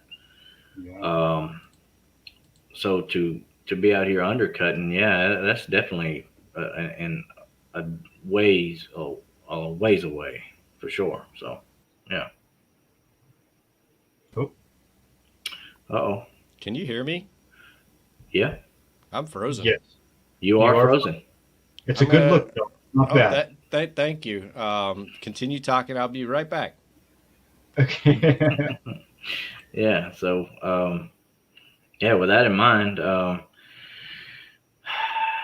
let's see, we got, what else do you see shops coming to? Do you see other undercuts? We got, let's see. Yes, make things calibrated here. What percentage? Yeah, so you always got to make sure things are calibrated. So yeah, shops are just now getting a grasp on that. And as far as what Aiden's asking here, percentages of the hourly rates on commission, that's all different too, isn't it? Depending on, there's no standard where you for that. are. I mean, so the general and A-Tech flat rate is making $24 to $26 an hour in my area. It depends where you are, what people are getting paid, and it's only going up. I mean, so when I started, it was nowhere near that. So yeah, anywhere in my area was 24 to about 29 or 30 if you really wanted to press it. I know. The first time I heard that too, I gave a nice whistle too. That's some money. Yeah. But you got to make sure you're on point if they're asking those numbers. But in return, people are looking at you to really know what you're doing, and that all goes back to in your early years, maybe staying late and getting all that extra downtime, honing in your skills. Here we go. We're going into my next topic. Honestly, I mean, is it worth it learning auto body? Is it worth it? Is it worth it, Nick? What do you think? I would say so. Yeah, if you don't want to go to college, you don't. There's things. There's things that there's many blue collar trades you can get into, but yeah, I never really cared for electrician or construction or HVAC. I mean, I know how to build stuff. I worked for a guy in construction for a little bit in my teens, and yeah, I wouldn't change it. Those are some great other options, though. They are. I mean, I don't see anything wrong with them. No, I mean, if you don't like cars, if you like to build stuff, yeah, that's all great, whatnot. But for me, if you're interested in cars, yeah, I would absolutely do it again. That's cool. I mean, I agree with you, and I would too. I do want to share the insight, though, as I used to be way more of a car guy than I am now. Because, I work on cars all day long. I don't work on my own cars. I do not, because I don't want to. I do it for a living. Why should I do it for free? And I just did it all day. Why should I go home and do it some more? With less tools and less lighting, worse floor, just all of that. I'm not as much of a car guy anymore. I still go to car shows. I am still a car guy, obviously, but it's the job didn't ruin cars for me, but it almost did. Yeah, pretty much. So it ruins the want to perform basic maintenance on your vehicle for sure. Okay, I guess we could go. It does warrant that. You want somebody else to do that. But if you got something, old hot rod or something cool that you're interested in, it doesn't take that spark away. For you're sure. Right. You're right. You're right. I've been shown. Okay. Okay. So. Let me just make sure how to find a good shop. How to find a good shop? You call Jason X Solutions. Yeah, that's a great way. Yeah. A lot of people are calling in, so I'll give some tips so you guys like trying your own, because we have to build a bigger team to try to, I think, answer all the requests that we're getting. But what I would do is it's all really dependent on your goal. The first thing I ask someone they're looking for the shop that fits them is, what's your goal? Do you want to become a painter or manager, move, whatever it is? Find the shop that you think you could get to that pathway with, right? So Stefan mentioned to me before in the past, if you're the greatest detailer in the shop and there's a bunch of young A-techs there, it's going to be very difficult for you to get into a technician position because you're so great at doing your job right there that they're not going to want to move you up. It's a very busy business with a shortage. So what I try to tell people, if you're like a B-tech or a C-tech, you just got out of trade school, find the shop that's got 265-year-old A-techs back there, and then tell the manager or the owner, hey, listen, those guys are going to retire soon. They're businessmen, right? They're going to retire soon. Put a lot into training me. I won't leave you. I'll even sign a piece of paper. Whatever you need to do, show your loyalty in that sense. But be smart on your own. Don't expect anyone else to give it to you, and navigate the human nature in the future a little bit by looking at what that shop has to offer in the direction you want to get into. So if you want to be a manager or an owner, you can't go to an independent shop with a 45-year-old family-owned shop where he's going to have a son or daughter that's going to take it over too. You'll never get into that position. Right. And you'll just be butthurt that you never got the growth opportunity there, and this industry sucks, and you're going to go somewhere else because bad culture. So Yep. a lot of it does rely on you. If you reach out to me, I will give you some advice on the direction you want to go. I may not be able to make the calls for you at this moment, but we'll all help as much as we can. Yeah. Nice. Yeah, There you go. any guidance is good guidance. I mean, in this industry, there's no guidance. So for somebody to just get some advice from you, I'm sure it's priceless. So. We appreciate that. Well, we appreciate you helping the industry. Honestly, it's scary out there. Not to discourage anybody, but yeah. I mean, so I go as an experienced technician, and I love interviews. I do, because I know I'm good, So I go into an interview, strutting. It's you have to sell me your shop. Convince me to come here. This is a technician's market. And if I walk into an interview and all they want to do is grill me, my numbers and my this and this and this and this, and when they have my resume out in front of them that shows I've been doing the work for 15 years at reputable shops for long periods of time, I'm just going to, I'm not going to walk out. I'm going to be polite, but I'm already in my head going, when can I get out of here? No, you need to sell me your shop. Tell me why I should come here. I mean, ask me the question, why are you leaving your shop? And I give the same answer every time, and I shouldn't say this and whatever. Still going to say it, it's advice. I'm not leaving my shop. I just see there's an opportunity, and I'm looking to see if it's a good opportunity for me. Everything's great where I am. If you tell them, oh, my manager's an asshole, and then you go, oh, this guy wants to move, So all we have to do is just like lateral, No. I want you to be begging me to come. That's where I want to work. That's how I find a good shop, and more times than not, that's proven to be right. Yeah, because they know the value of you. Yeah. Right. I mean, just sell me the shop and back it up. Like I'm going to look around in the shop. You tell me you reinvest, so I'm going to look, see what kind of equipment you have, like up to date stuff. If you have the latest, like they just, Auto Body Clean just bought those glue pulleys with training. See if you got stuff around there. That's the latest stuff now. People are putting that in. Yeah. Carlos, thanks for coming in, man. Yeah, man. You've been here since the beginning, and we're going 2 hours long. I appreciate it. That's crazy, isn't it? Here's a real one right there. Has it been 2 hours? Huh? I don't look for interviews, Aiden. They look for me. Yeah. When they contact me, I almost always respond. I almost always go and check it out. You want me to work for you? Well, show me what you got. I've turned down 10 times more jobs than I've taken. Yeah. Um, Better It have is GPR. Yeah, it's your market right now. If you're a skilled technician and stuff, it is your market. Better have better go. have better have GPR. Yeah, so that's what auto appearance says. That's right. Absolutely. Yeah. They at least need to be ready for it. I mean, yeah, it's I think technicians should be buying their own GPR tools, honestly, because shop tools just get used and abused, and GPR tools work best when they're not used and abused. So um, Yep. I bought my own, and they go with me where I go. I So bought my own, and I've been lucky enough to have a lot of companies send me stuff to try out and videos and stuff. So I have quite the collection going now, and it's so beneficial having your own.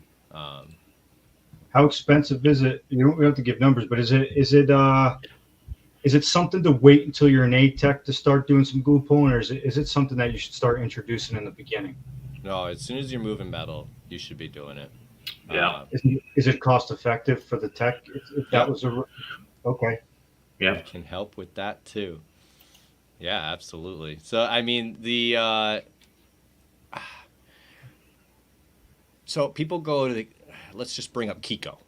You go to kikotabs.com and you go, I want a kit. You know, I have nothing, so I need a kit. You know, I need a tool and tabs and gun and everything. So you go and you hit the kits button and it's like $7,000, $5,000, $2,500, and people go, whoa, and they shut it off. It's like, no, keep looking.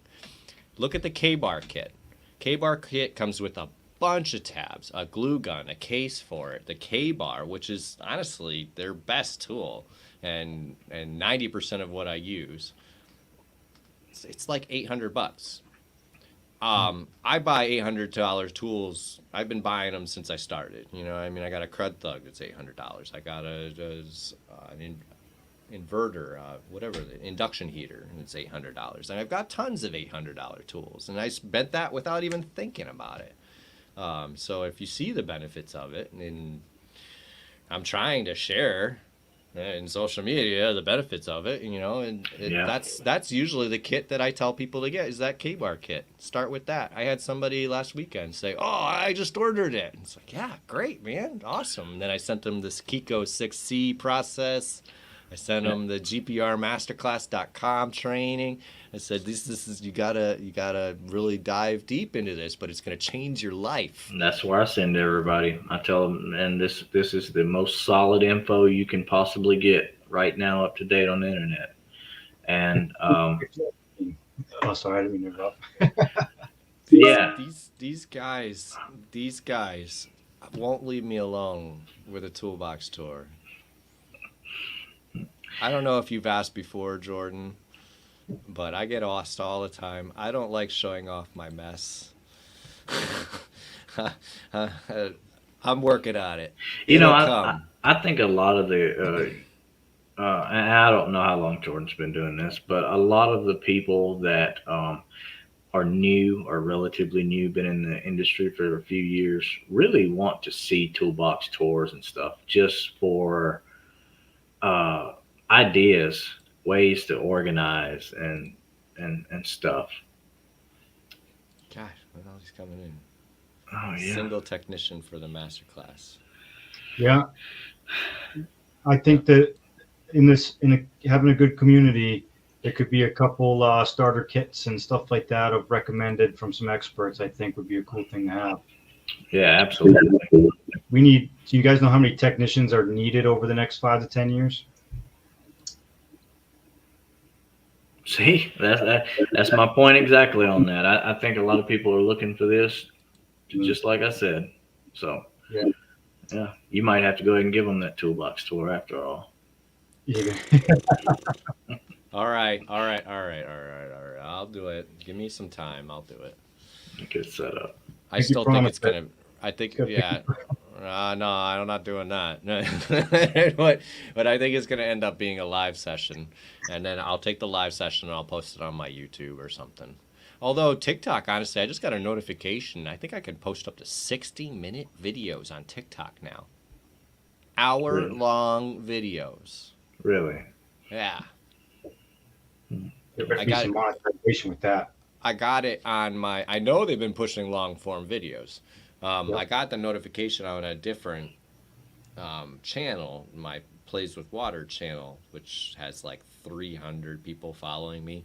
It's an aquarium channel, but the I don't know if that one got the notification for 60-minute videos. I must have gotten on Ubreak I Fix. I just didn't see it because I get way too many. I'll put it up on a banner.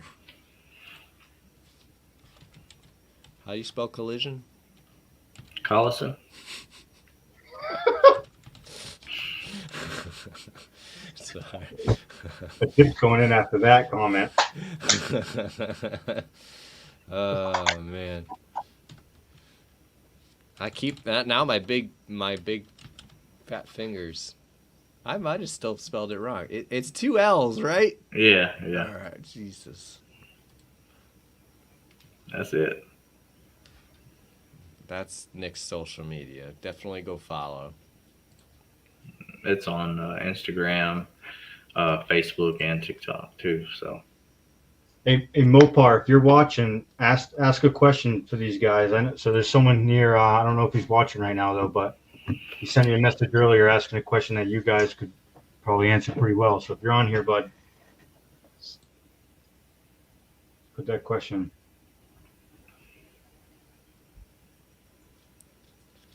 I can't post the full story because it's too long. But switching shops for 650. Oh, that's him, I think. Yep. So basically, what he's asking is he's loyal and he's at a shop that has been training him up, but they're the big difference of $6.50 an hour flag rate. Another shop's offering him. So he's wondering, hey, morally, does he stick around because he's received his training from this place? They're good. Or do you jump for such a big pay raise like that? What do you guys think? Jump. Dude, if you died tomorrow, where you are is going to put out an ad the next day to hire somebody. I mean, you be loyal, do your time, 3 to 5 years or more.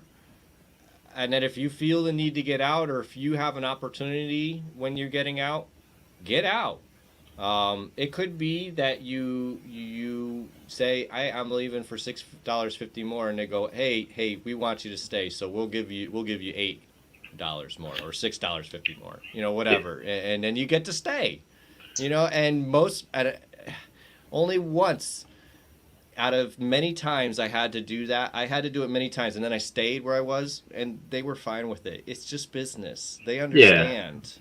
It's not going to hurt their feelings to the point where they hate you, although that did happen once to me, and then I left that place.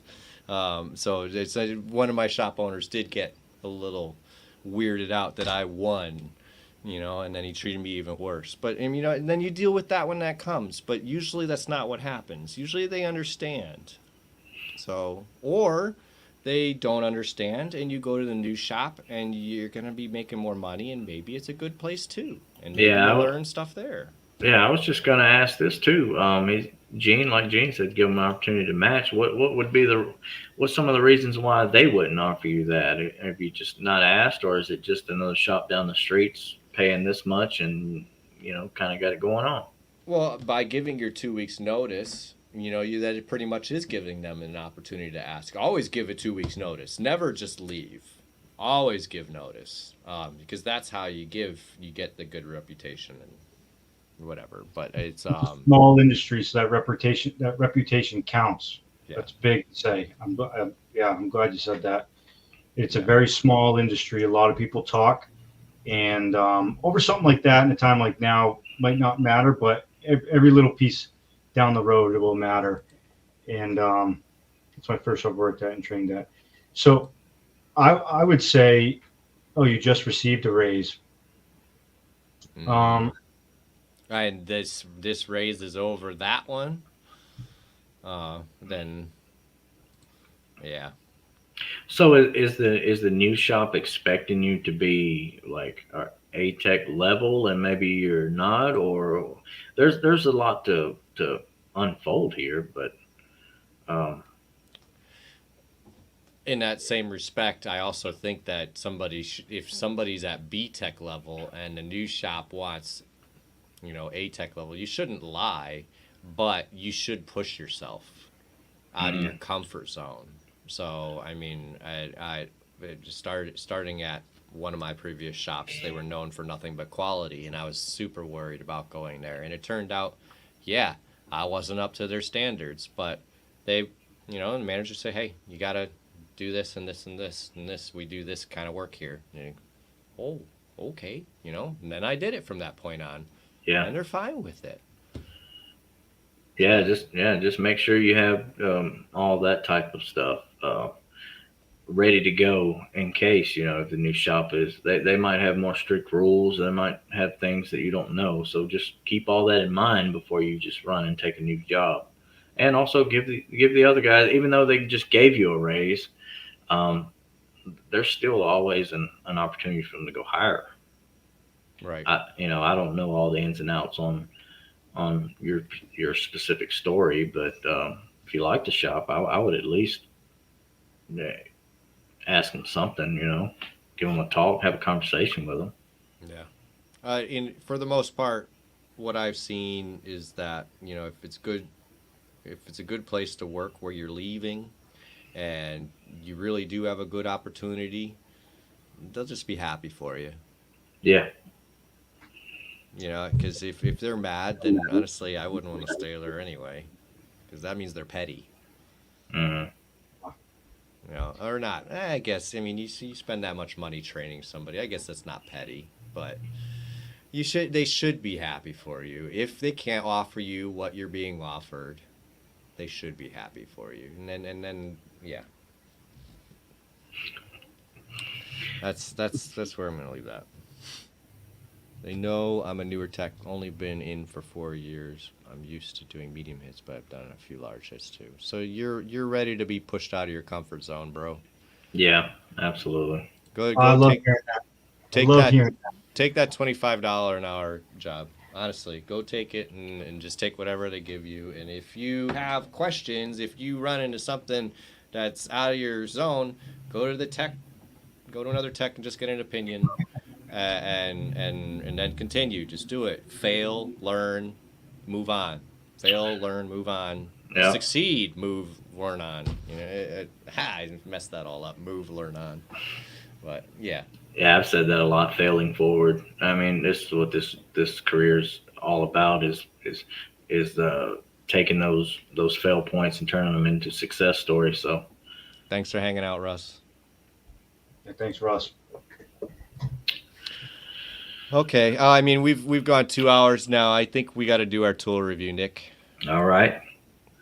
A lot of these newer techs should enjoy a good tool review. It means they won't see toolbox tours and stuff. Oh man, just rubbing the dirt in there. Yeah. So I got my Dent Slayer banner behind me. I've had this AR9 cold glue slide hammer for quite a few weeks now, and I have to tell you, this thing is, just from the start, it's just gorgeous. The cover keeps the top covered, so you can store this with a tab and glue on it, without having to worry about it. If you've used cold glue before, you know that once you drop it in the sand, it's no good anymore. So a cover is definitely big. It's a self-returning slide hammer, so one-handed onto the panel, push it onto the panel. It's not going to stick to my hand, but then when you pull up, it does stick to my hand. When you pull up, you get that effect. So the ease of it is just beyond anything.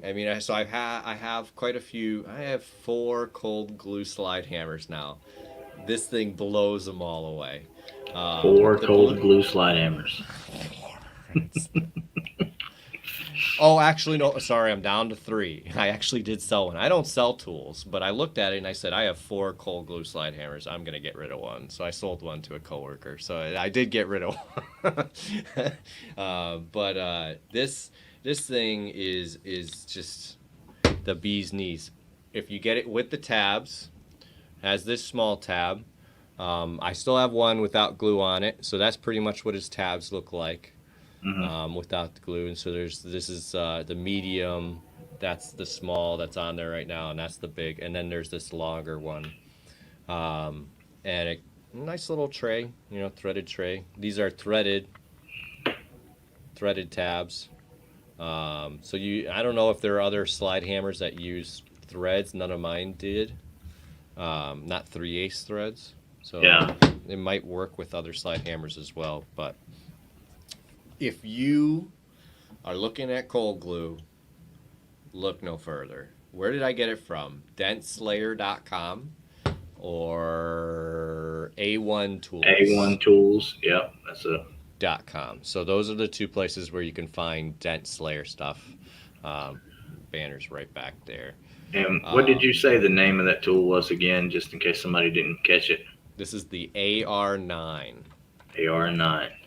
So this is the Dent Slayer AR9. Just go pick it up, honestly. If you like cold glue, go pick it up. There's lots of cold glue options out there. I'm really liking the Sergio's blue. The red, very nice too. I mean, honestly, I've had good luck with both of them. What was I using before? Oh, the VIP. I saw good videos of the VIP glue. I have not used it yet. That's brand new stuff. I want to try that stuff out. Did you buy some of that? Who was it that bought some? No, I didn't. I bought the blue Sergio's. We used the Dead Dent Tools, and there was another one. Dead Dent Tools, yep. Yeah, we had Dead Dent Tools, and I can't remember the name of the other one that we used, but the one I'm currently using now is the blue Sergio's cold glue. Let me play the video I have of. I have learned to use cold glue a little bit better since this video, so if you notice that it's popping off, but it did work, so I'm gonna play the video.